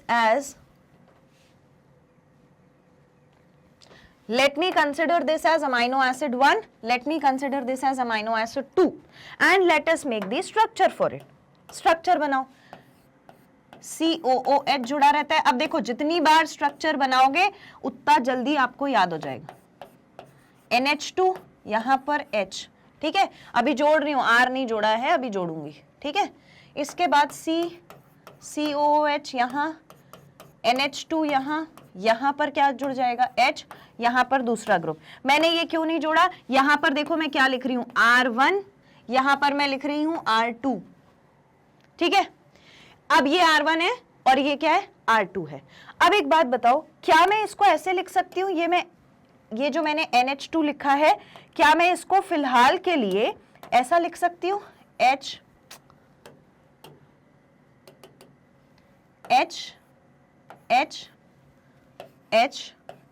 लिख सकती हूँ ना? NH2 है, मैंने स्प्लिट करके लिख दिया। अब बॉन्ड कैसा बनेगा? बॉन्ड बनेगा ऐसे कि यहां का OH कंबाइन हो जाएगा इस H के साथ, ठीक है। तो क्या निकलेगा? बताओ क्या निकलेगा? क्या निकलेगा? ये OH और H, तो क्या निकल जाएगा? वाटर निकल जाएगा, ठीक है, वाटर निकलेगा और ये दोनों आपस में कंबाइन हो जाएंगे। जब मैंने बोला ये R1 है, ये R2 है, मतलब कि ये कोई और वेरिएबल ग्रुप है, ये कोई और वेरिएबल ग्रुप है। मेरा पॉइंट आपको बताने, मैंने बताया वेरिएबल ग्रुप्स क्या क्या हो सकते हैं, ठीक है। अभी हमें क्या देखना है? We are exclusively talking about the peptide bond. हम किसकी बात कर रहे हैं? पेप्टाइड बॉन्ड की। पेप्टाइड बॉन्ड में जब दो अमाइनो एसिड्स जुड़ते हैं तो जो बॉन्ड बनता है उसमें वाटर रिलीज हो जाता है और उस बॉन्ड को हम क्या कहते हैं? पेप्टाइड बॉन्ड कहते हैं। बात समझ में आ गई? क्लियर हो गया? फाइन। इतनी चीजें पढ़ लेते हैं, फिर एक और इंपॉर्टेंट चीज बचती है ज्विटर आयन, उसको देखेंगे। अभी मेरा क्या वो है कि मैं आपको क्या बता दूं, एक तो आपको पेप्टाइड बॉन्ड समझ में आ गया, ठीक है, इसके बाद आपको एक आ गया बेसिक स्ट्रक्चर अमाइनो एसिड का समझ में, और आपके लिए एक इंपॉर्टेंट बात थी यहाँ पर अल्फा कार्बन या कायरल कार्बन। आई होप ये क्लियर है, बना लिया इसको। वेरिएबल ग्रुप कोई सा भी हो सकता है, ये मीथेन सब्स्टिट्यूटेड हो गया। इसके बाद नेक्स्ट चीज अपन ने ये वाली पढ़ी थी, इसमें से हमें सब्स्टिट्यूटेड मीथेन समझ आ गया, इसमें से 20 अमाइनो एसिड्स के नाम हम देखेंगे। अल्फा कार्बन क्या होता है वो समझ में आ गया, पेप्टाइड बॉन्ड समझ में आ गया, 4 टाइप के ग्रुप्स मैंने बता दिए, बिहेवियर बचा है और ज्विटर आयन बचा है, वो मैं आपको बताती हूँ। पहले इतना एक बार पढ़ लो। देखो, amino acids are those organic compounds which contain, एक अमाइनो ग्रुप होगा और एक एसिडिक ग्रुप होगा as substituted on the alpha carbon. Now you know what is alpha carbon. अगर मैं पहले यहां अल्फा कार्बन पढ़ा देती तो थोड़ा आपको प्रॉब्लम हो सकता था। Now you are clear with what is alpha carbon, ठीक। तो बस ये बोल रहे हैं अमाइनो ग्रुप है, एसिडिक ग्रुप है, तो वो किस पे जुड़ा है? अल्फा कार्बन पे।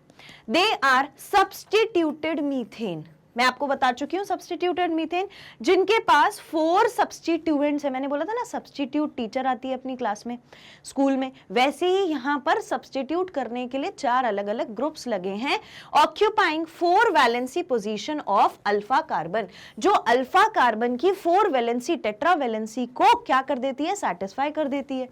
अब ये कौन कौन से हैं? ये है hydrogen, carboxyl group, amino group and a variable group designated as R group. R group अपन ने वही वेरिएबल ग्रुप बोला है, बाकी ये वही बता रहे हैं, कार्बोक्सिल ग्रुप, अमाइनो ग्रुप और हाइड्रोजन ग्रुप। जनरल फॉर्मूला क्या होता है जो अपन अभी बनाकर आए हैं? सी, ये है अल्फा कार्बन, ये COH, ये NH2, ये हाइड्रोजन और ये R। R is the side chain variable. इतनी बात समझ में आ गई? ये यहां पर भी आपको दिख रहा है बहुत अच्छे से, देखो मॉलिक्यूलर फॉर्म में COH हम लिख देते हैं, वो इस तरीके से जुड़ा हुआ है, ये CH और R है और ये NH2 है। अब आपको पता है यहां से आपको और अच्छा समझ में आएगा, अगर मैं पेप्टाइड बॉन्ड बताऊं तो ये OH चला जाता है एक और H के साथ और H2O बना लेता है पेप्टाइड बॉन्ड के समय पे, ठीक है। ये इतनी बात क्लियर हो गई। अब नेक्स्ट देखो, depending on nature of R group there are 20 different amino acids, 20 अलग अलग टाइप के अमाइनो एसिड्स हैं जो प्रोटीन में मिलते हैं, ठीक। R group is a hydrogen in glycine। R group जब ग्लाइसिन बनता है, ये बहुत बहुत बहुत बहुत ज्यादा इंपॉर्टेंट है, ठीक है, इसको मार्क करना। हाइड्रोजन इन ग्लाइसिन, जब ग्लाइसिन बनेगा तो उसमें हाइड्रोजन जुड़ा रहेगा, यानी कि अगर ये मेरा अल्फा कार्बन है, ये COOH है, ये H है, ये NH2 है, तो इसके साथ R ग्रुप की जगह हाइड्रोजन अगर जुड़ा है तो ये स्ट्रक्चर क्या कहलाएगा? ये स्ट्रक्चर कहलाएगा ग्लाइसिन, ठीक है।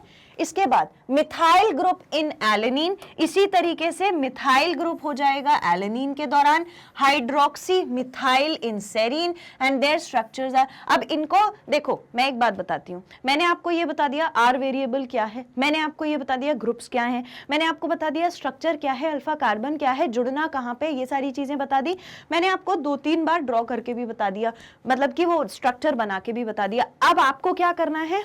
इंपॉर्टेंट चीज ध्यान से सुनना, आप अपना ये ग्रुप लगाकर अलग अलग अमाइनो एसिड्स बनाओगे, वो अमाइनो एसिड्स के बारे में मुझे कमेंट में बताओगे।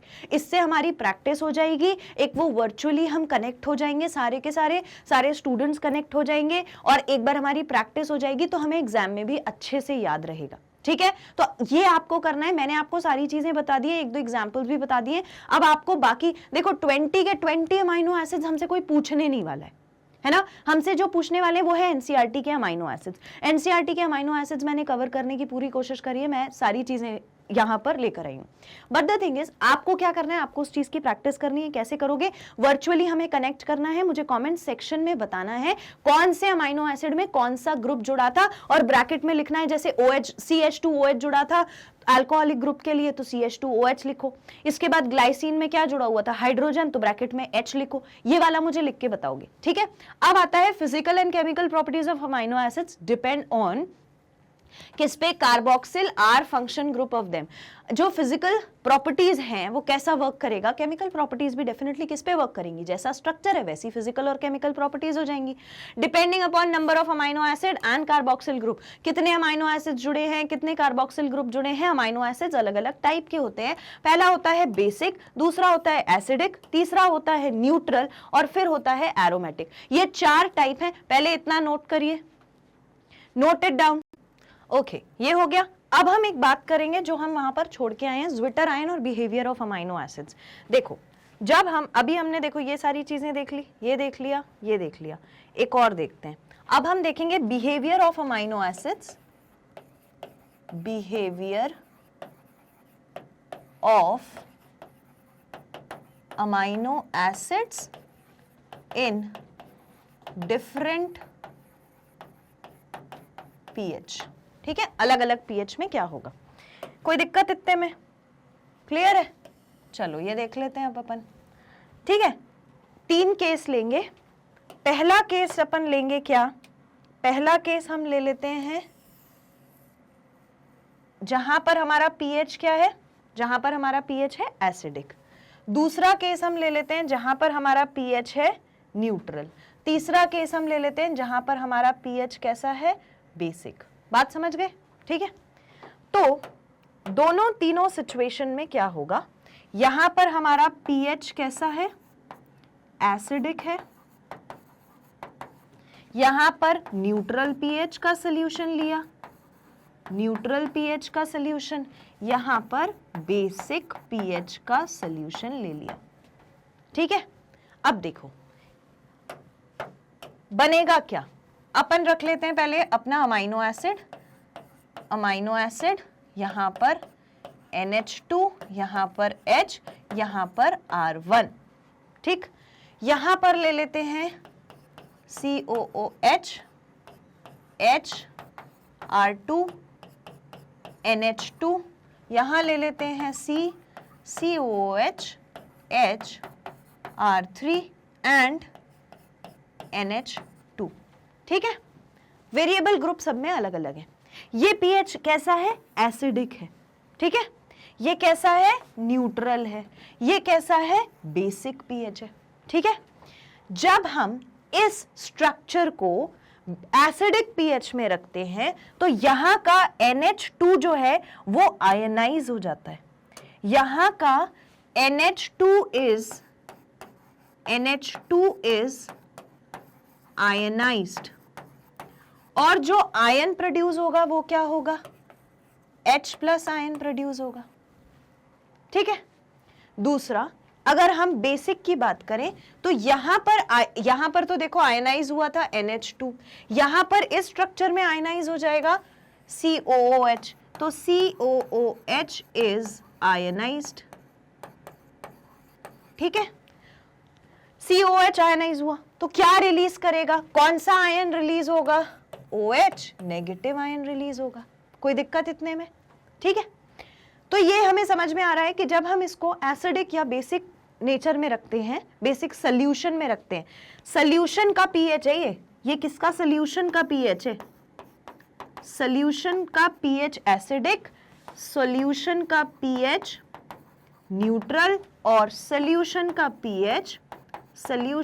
PH basic. ठीक है, तीनों सिचुएशन में जब एसिडिक पीएच में रखेंगे तो हम क्या हो जाएगा? जो हमारा ये NH2 बेसिक स्ट्रक्चर है ये आयनाइज हो जाएगा, H+ आयन रिलीज कर देगा। यहां पर अगर हमने बेसिक नेचर में रखा तो COH जो है वो आयनाइज हो जाएगा, OH नेगेटिव आयन रिलीज करेगा। इतनी बात क्लियर?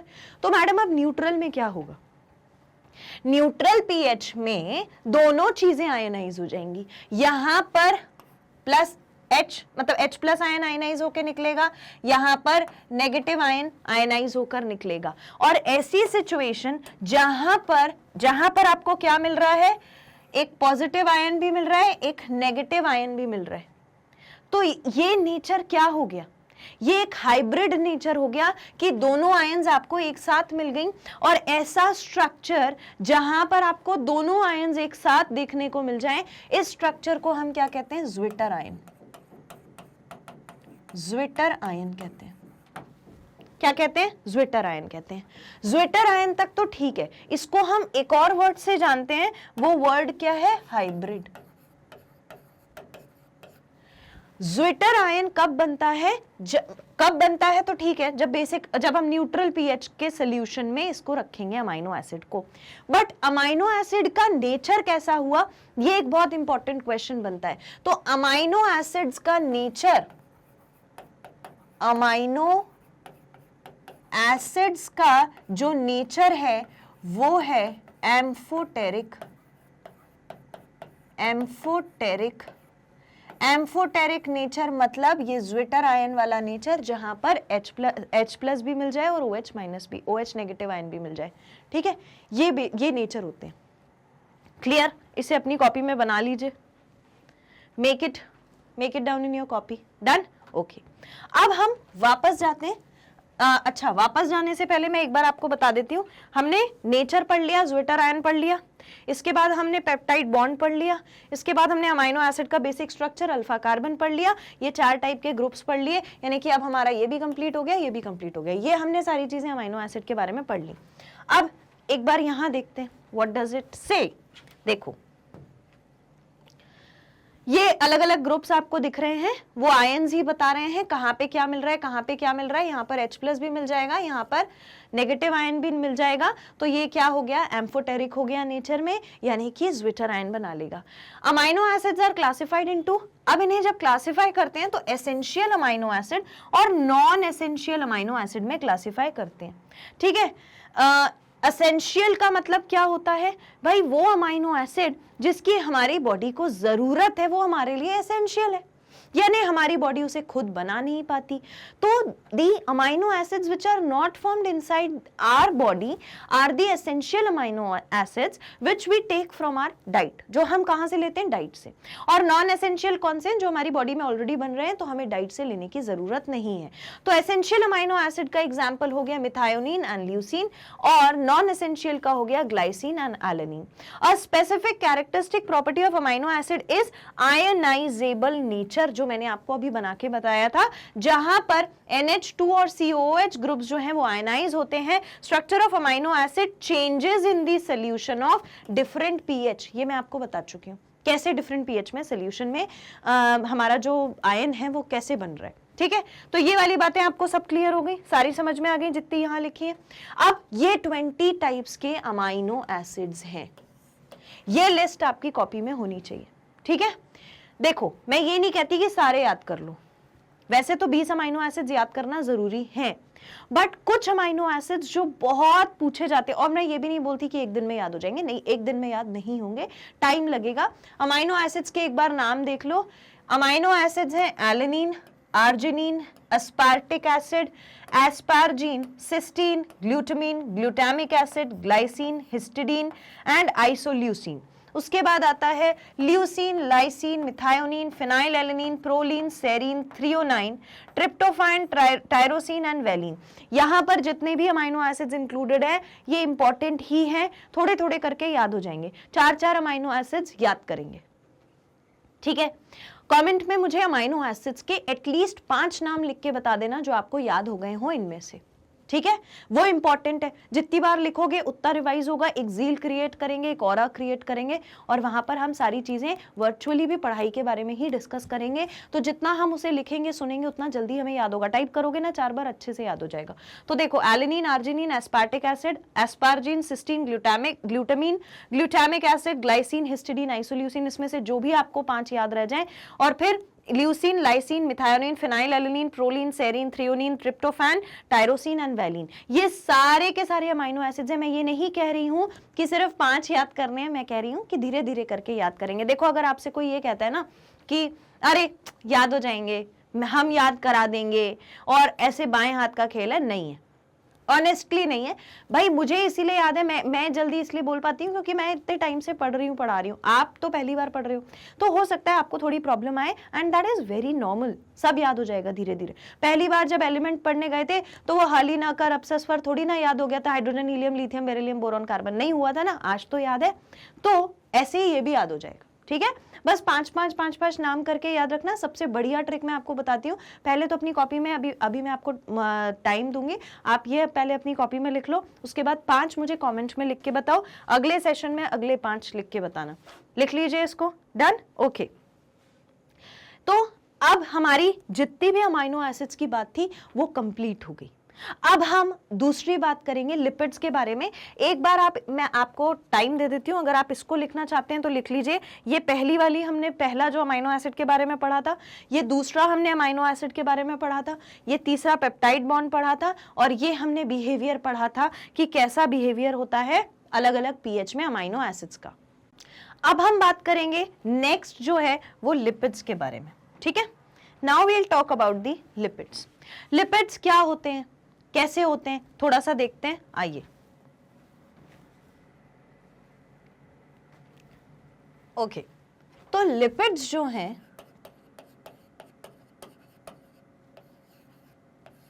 लिपिड्स जो हैं एक्चुअली ये कुछ ऐसे कंपाउंड्स हैं जो आराम से सोल्यूबल हो जाते हैं ऑर्गेनिक सॉल्वेंट में, ऑर्गेनिक जो स्ट्रक्चर्स हैं उसके साथ मिल जाते हैं इजीली, ठीक। इनका मॉलिक्यूलर वेट जो होता है, मॉलिक्यूलर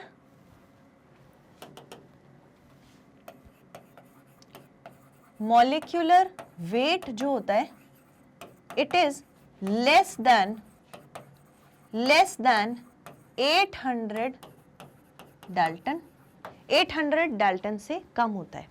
और इसी रीजन से आपको याद है जब हमने सेशन स्टार्ट किया था वहां पर हमने स्ट्रेन किया था लिविंग टिश्यू को ट्राइक्लोरोएसिटिक एसिड के साथ मिला करके, ठीक है। उस दौरान जो लिपिड्स थे, जो फैट्स थे, वो हमें कहाँ मिले थे, वो हमें मिले थे एसिड इनसॉल्यूबल पूल में। So they are found in acid insoluble pool में पाए जाते हैं। तो 800 डाल्टन से कम वेट होने के बाद भी एसिड सोल्यूबल पूल में हमको क्यों मिल रहे हैं? क्योंकि हमने तो ये देखा था कि जो इनसोल्यूबल है, जो सोल्यूबल नहीं हो पाया, मिल नहीं पाया एसिड के साथ, उसका वेट 18 से 800 डाल्टन से ज्यादा होगा।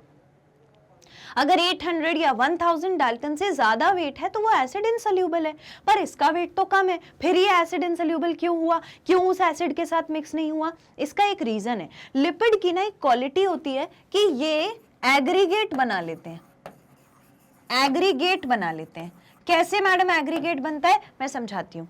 देखो, फॉर एन इंस्टेंस हमारे पास एक सोल्यूशन था, हम मान लेते हैं ये एक सोल्यूशन था, ठीक है। इस सोल्यूशन के अंदर क्या था, इस सोल्यूशन के अंदर अपना वही लिविंग टिश्यू भी था, लिविंग टिश्यू के साथ साथ एसिड भी मिला हुआ था। जब हमने इसको स्ट्रेन किया, जब हमने इसे स्ट्रेन किया स्ट्रेनर में, ये पूरा सोल्यूशन जब हमने पोर किया, जब इसे पोर किया और एक दूसरे कंटेनर में इसे निकाला था, है ना, तो यहाँ पर क्या हुआ था कि पूरे के पूरे जो हमारे फैट्स थे वो एक वेसिकल के अंदर जमा हो गए, ऐसे वो पूरे एक वेसिकल के अंदर इकट्ठा हो गए।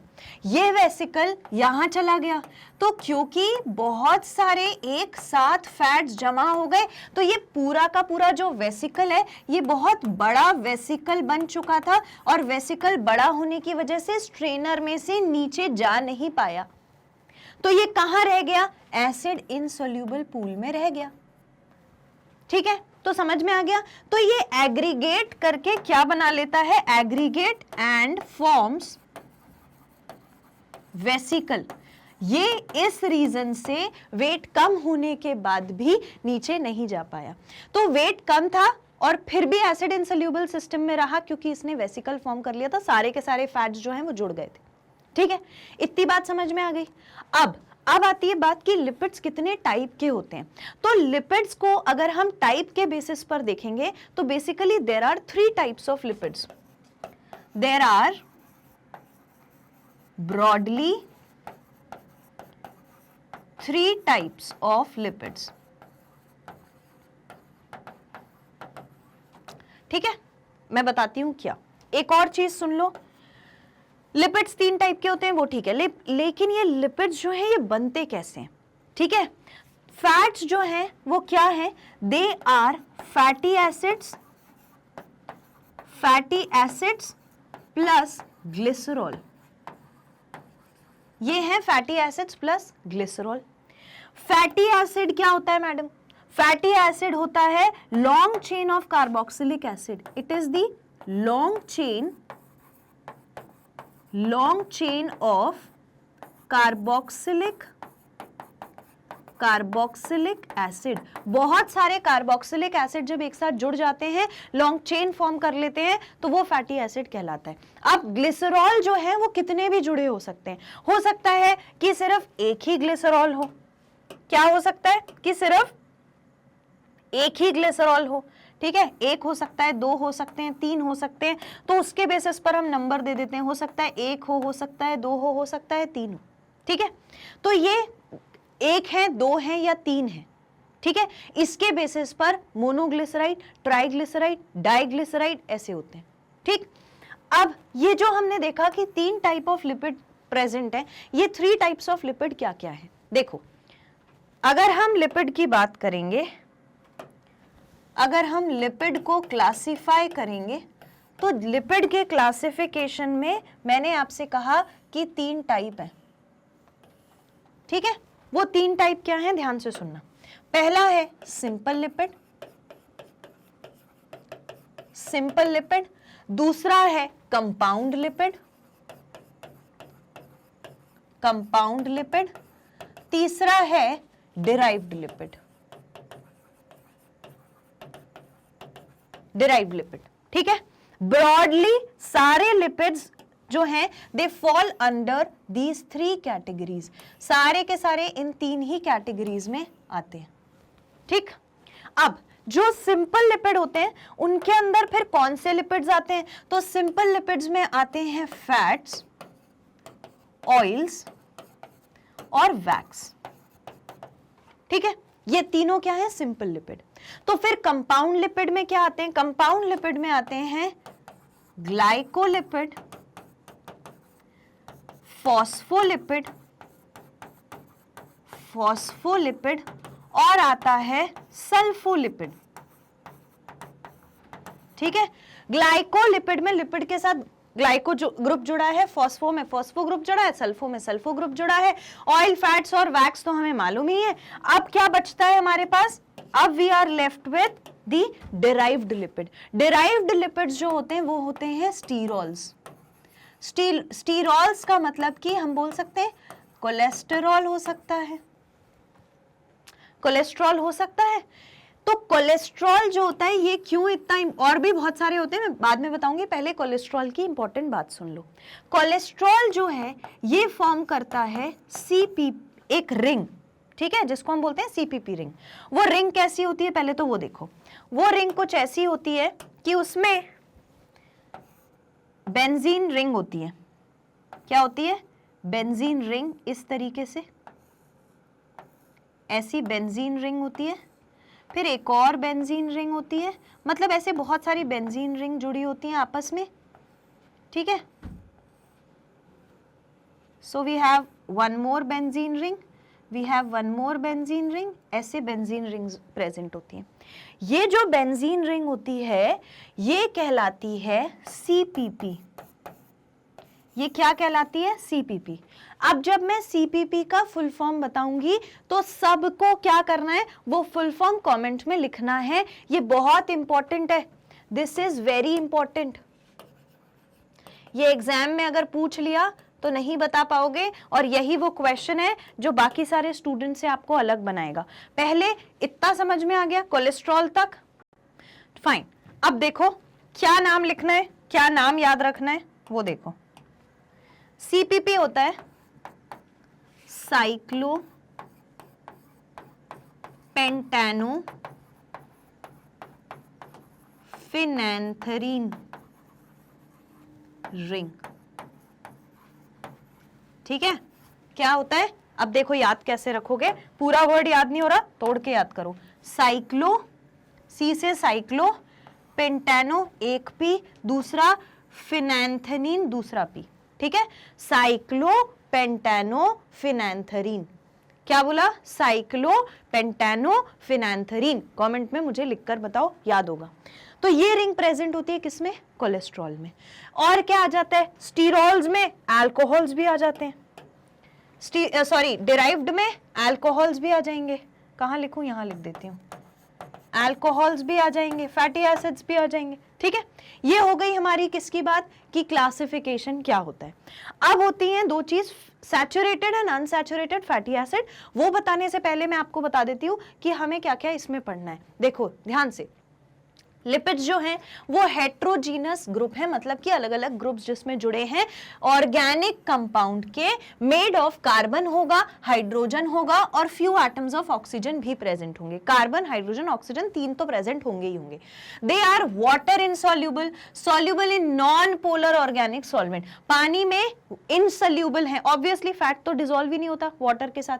नॉन पोलर में कैसे रहेंगे? ऑर्गेनिक सॉल्वेंट के साथ। Lipids can be simple fatty acid हो सकता है जिसमें कार्बोक्सिल ग्रुप जुड़ा हो आर ग्रुप की जगह, या फिर R group could be a methyl group, methyl हो सकता है यानी कि CH3, इथाइल हो सकता है C2H5 ग्रुप, और अ हायर नंबर यानी कि CH2 ग्रुप जुड़ा हो सकता है, और 1 with 19 कार्बन। अब देखो अलग अलग नंबर ऑफ कार्बन के होते हैं, 12 कार्बन भी हो सकते हैं, 13 कार्बन भी हो सकते हैं, 18 कार्बन भी हो सकते हैं, ऐसे बहुत सारे कार्बन हो सकते हैं।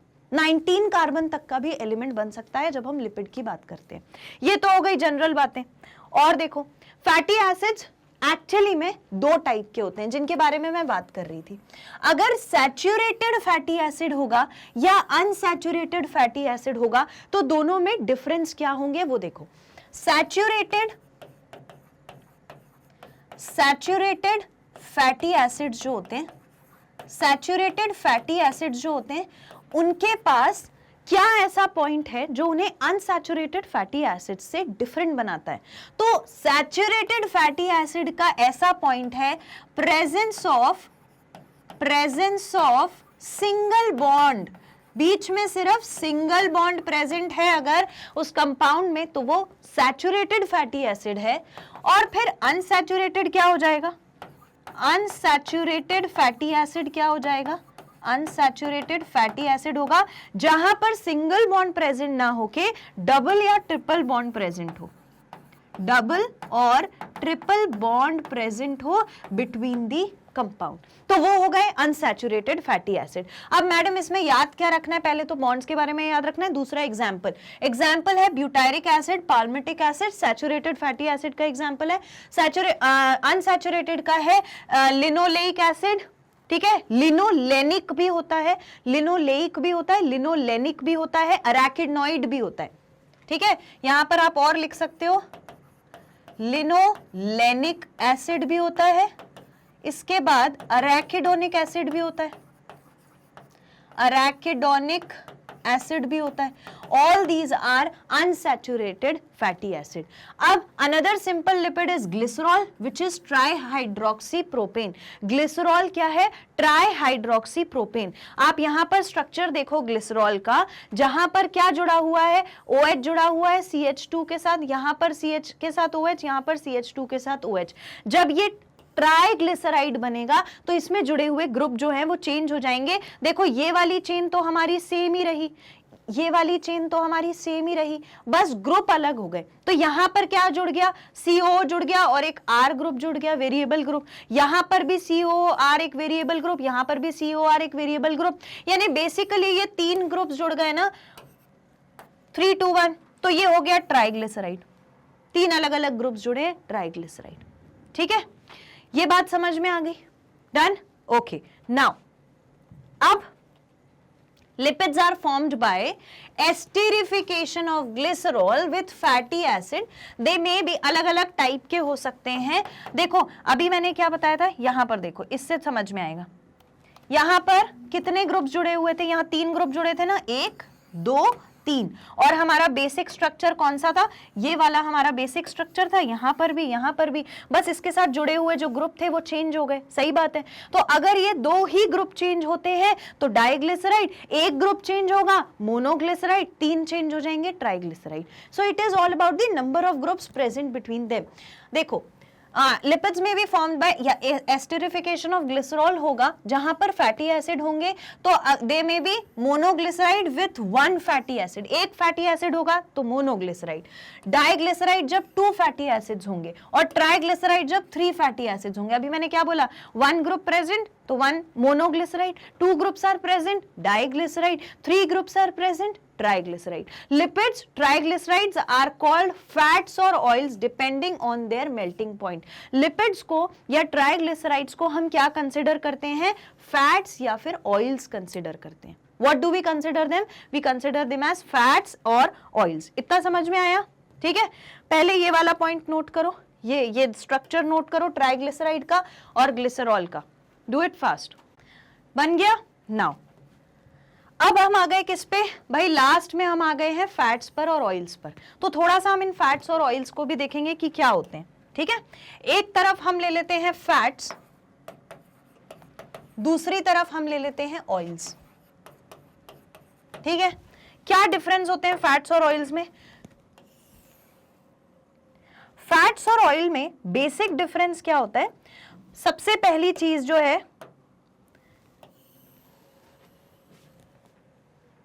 सबसे पहली चीज जो होती है फैट के बारे में, फैट जो है ये कैसे होते हैं?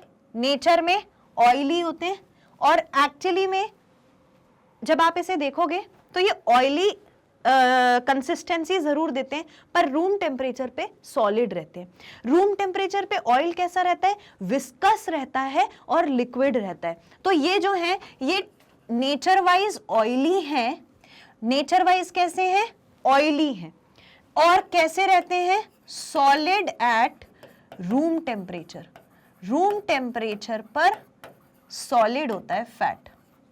ठीक है, ऑयल्स जो है वो विस्कस होता है, विस्कस होता है और कैसा होता है? Liquid at room temperature, liquid at room temperature.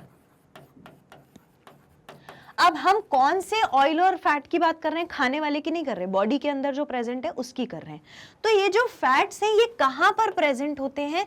They are present below the skin, below the skin and they are also present in the liver. ठीक है, ऑयल्स कहां पे स्टोर होंगे? ऑयल स्टोर होंगे फ्रूट्स में। स्टोर क्या मतलब? Present ही रहते हैं फ्रूट्स और सीड्स के अंदर। ठीक है, लीफ वीफ में नहीं होगा, फ्रूट में और सीड्स में। इसके बाद वो सेल्स जहां पर ये फैट रहता है उनको, उन सेल्स का नाम क्या होता है? उन सेल्स का नाम होता है एडिपोसाइट्स। क्या नाम होता है? Adipocytes, fat cells. Adipose tissue बोलते हैं ना फैट टिश्यू को। इसके बाद ऑयल्स जो है ये कहां पर रहते हैं? They are stored in fat granules. Seeds और फ्रूट जो होते हैं उनके पास स्पेशल ग्रैन्यूल्स दिखते हैं जिसके अंदर ये ऑयल स्टोर्ड रहता है। तो फैट्स और ग्रैन्यूल्स में रहता है। जब फैट का कॉन्सेंट्रेशन, ध्यान से सुनना, जब फैट का कॉन्सेंट्रेशन बढ़ता है तो ये ब्लड में कोलेस्ट्रॉल का लेवल बढ़ा देता है। ठीक है, so it increases cholesterol level in the body. Body में कोलेस्ट्रॉल का लेवल बढ़ा देता है। ऑयल्स जो है ये कभी भी बॉडी में कोलेस्ट्रॉल का लेवल नहीं बढ़ाएंगे, तो it does not increase cholesterol levels. ठीक है, अब जो मैं बात बताने जा रही हूं वो बात आपके मेडिकल कॉलेज में भी पूछी जाएगी। जब आप किसी हेल्थ डिपार्टमेंट में इंटरव्यू देने जाओगे तब भी पूछी जाती है। बहुत कॉमन बात होती है। और वो क्या है? वो क्वेश्चन कॉमनली पूछा जाता है, जो इंटरव्यूअर होता है ना वो जरूर पूछता है। ठीक है। तो अभी 11th 12th में तो पूछेंगे ही पूछेंगे, कॉलेज में भी पूछेंगे, वहां पर जब हॉस्पिटल क्लिनिक सारी चीजों में जाओगे, पब्लिक हेल्थ सेक्टर में जाओगे तो वहां पे भी पूछेंगे। वो क्वेश्चन ये होता है कि सबसे ज्यादा हार्ट डिसीजेस के रिस्क काय से होते हैं, कौन सी चीजों से होते हैं। तो आपको एन नंबर ऑफ एक लिस्ट बतानी पड़ती है कि फलाना फलाना चीज से हार्ट डिसीज ज्यादा होती है। उसमें से एक है हमारा फैट। फैट जो है इट कॉजेज, क्योंकि कोलेस्ट्रॉल ब्लड में ज्यादा हो रहा है ना, तो इट कॉजेज कार्डियोवैस्कुलर डिसीज यानी कि हार्ट डिसीज। तो it increases the chance of, increases chance of cardiovascular diseases. ठीक है।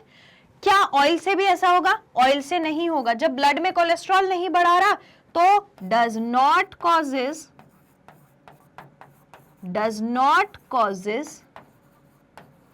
कार्डियोवैस्कुलर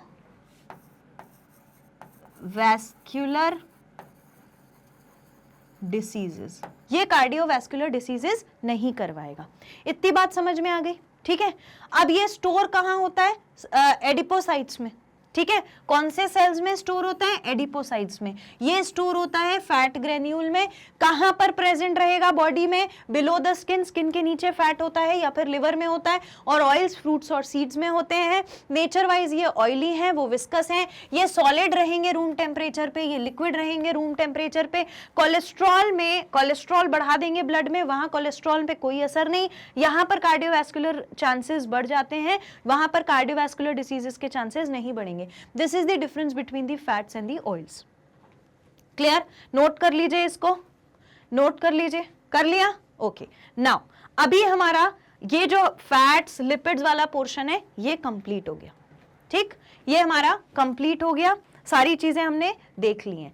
अब हम इस चैप्टर के बचे हुए मैक्रोमोलिक्यूल्स, माइक्रो मॉलिक्यूल्स जो हैं उनको, बायो मैक्रोमोलिक्यूल और बायो माइक्रोमोलिक्यूल्स, उनको नेक्स्ट सेशन में कंटिन्यू करेंगे। आई होप अभी तक आपको सारी चीजें क्लियरली समझ में आ गई होंगी।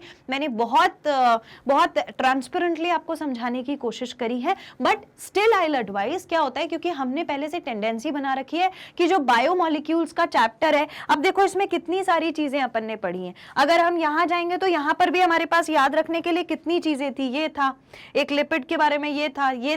ठीक है। इसके बाद हमने ये जो अमाइनो एसिड्स के बारे में पढ़ा था, उसका स्ट्रक्चर पढ़ा था। बहुत सारी चीजें हमारे पास ऐसी थी जो हमें याद रखनी थी। ठीक है। तो मैंने कोशिश हर बार ये करी है कि पहले मैं आपको जनरल चीजें बताऊं, फिर मैं आपको उससे रिलेटेड इंपॉर्टेंट चीजें बताऊं और फिर एग्जांपल्स पर जाऊं। आज के सेशन में मैंने 2-3 चीजें बहुत जरूरी बताई थी। एक मैंने बताया था वो list of amino acids, the 20 amino acids. उसके बाद मैंने CPP रिंग बताई थी, ज्विटर आयन बताया था, जो आपको मुझे कॉमेंट में लिख के बताना है। हमारी टेंडेंसी जो है कि बायोमोलिक्यूल्स जो चैप्टर है वो बहुत डिफिकल्ट है, इसीलिए हमें नहीं पढ़ना है या छोड़ के जाना है। It is a myth, just burst that. आप इस सेशन से क्लियरली समझ गए होंगे कि आगे आने वाले जो भी सेशंस हैं, आगे आने वाले जो टॉपिक्स हैं, वो वैसे ही मैं एक्सप्लेन करने वाली हूँ सिंपलेस्ट वे में। ठीक है। तो अच्छा, एक चीज इंपॉर्टेंट क्या है, हमें नोट्स पर ध्यान देना है, नोट्स बनाते हुए चलना है, वहां पर कोई कंजूसी नहीं करना है। मैं आपको टाइम देती हूँ लिखने का, नोट करने का, स्क्रीनशॉट लेने का। स्क्रीनशॉट लेकर के मोबाइल नहीं भरना है, खुद से लिखना है। जितना लिखोगे उतना याद रहेगा। अब इतना याद रखने के लिए हम क्या करें, बार बार सेशंस को देखो, एटलीस्ट 2 या 3 बार देख लो। तो जो चीजें आप स्किप कर रहे होगे या फिर इधर उधर ध्यान भटकने के कारण, कंसंट्रेशन नहीं होने के कारण मिस हो जा रही होगी, वो वापस आपके दिमाग में बैठ जाएगी। सेशंस कैसे देखेंगे? ऑफिशियल वेबसाइट पर जाओ, www.magnetbrains टाइप करो। वहां पर आपको ऑप्शन मिलेगा टू एक्सप्लोर टॉप कोर्सेज। उसमें जाकर CBSE किंडरगार्टन से 12th इंग्लिश वाले पे क्लिक करो। वहां पर class 12th, class 11th click करो। जैसे ही उसे क्लिक करोगे तो आपके सामने एक ऐसा पेज ओपन होगा जहां पर पूरा ये बायोलॉजी का सेक्शन आपको दिख जाएगा। उस बायोलॉजी के सेशन पर जाकर वॉच नाउ क्लिक करना है, तो आपके सामने एक ऐसा पेज ओपन होगा जहां पर पूरा का पूरा डिस्क्रिप्शन दिया है और यहां लिखा है वॉच ऑल वीडियोस। यहां पर सारे चैप्टर्स के वीडियो सीक्वेंस में मिल जाएंगे। और व्हेन आई से चैप्टर के वीडियोस, वो भी NCERT एग्जाम्पलर के लिए, तो इसमें क्या क्या मिलेगा? क्विक रिवीजन मिलेगा, एमसीक्यूज मिलेंगे, very short answers, long answer, everything. तो आपको जो भी देखना है आप यहां से देख सकते हो। एनसीईआरटी एग्जाम्पलर हर महीने में इंपॉर्टेंट है, चाहे स्कूल का एग्जाम हो, चाहे नीट का एग्जाम हो, कुछ भी हो, ठीक। तो ये आपको करना है। जैसे ही आप लेक्चर पे जाकर के वॉच नाउ क्लिक करोगे तो लेक्चर इस तरीके से आपके सामने प्ले हो जाएगा और आपको कोई भी परेशानी नहीं आएगी। मैग्नेट ब्रेन्स पर ये सारी चीजें आपको बिल्कुल 100% फ्री ऑफ कॉस्ट दी जा रही है। पूरा एजुकेशन किंडरगार्टन से क्लास 12 तक के सभी स्टूडेंट्स के लिए फ्री ऑफ कॉस्ट अवेलेबल है। आपको सिर्फ छोटी सी चीज अप्रिसिएशन की करनी है कि आपको लाइक कर देना है वीडियो को। सारी चीज समझ में आ गई तो लाइक जरूर करना है, कमेंट में वो चीजें जरूर लिखना है जो मैंने बताई हैं, सब्सक्राइब कर लेना है चैनल को और अपने सारे फ्रेंड्स, सिबलिंग्स, वर्चुअल ग्रुप जो भी हैं आपके उसमें शेयर करना है और हम इस बारे में और भी ज्यादा डिस्कस करेंगे। I hope everything is clear. मैं आपसे मिलूंगी नेक्स्ट सेशन में और इसके आगे के टॉपिक्स लेकर। तब तक के लिए thank you so much and keep studying.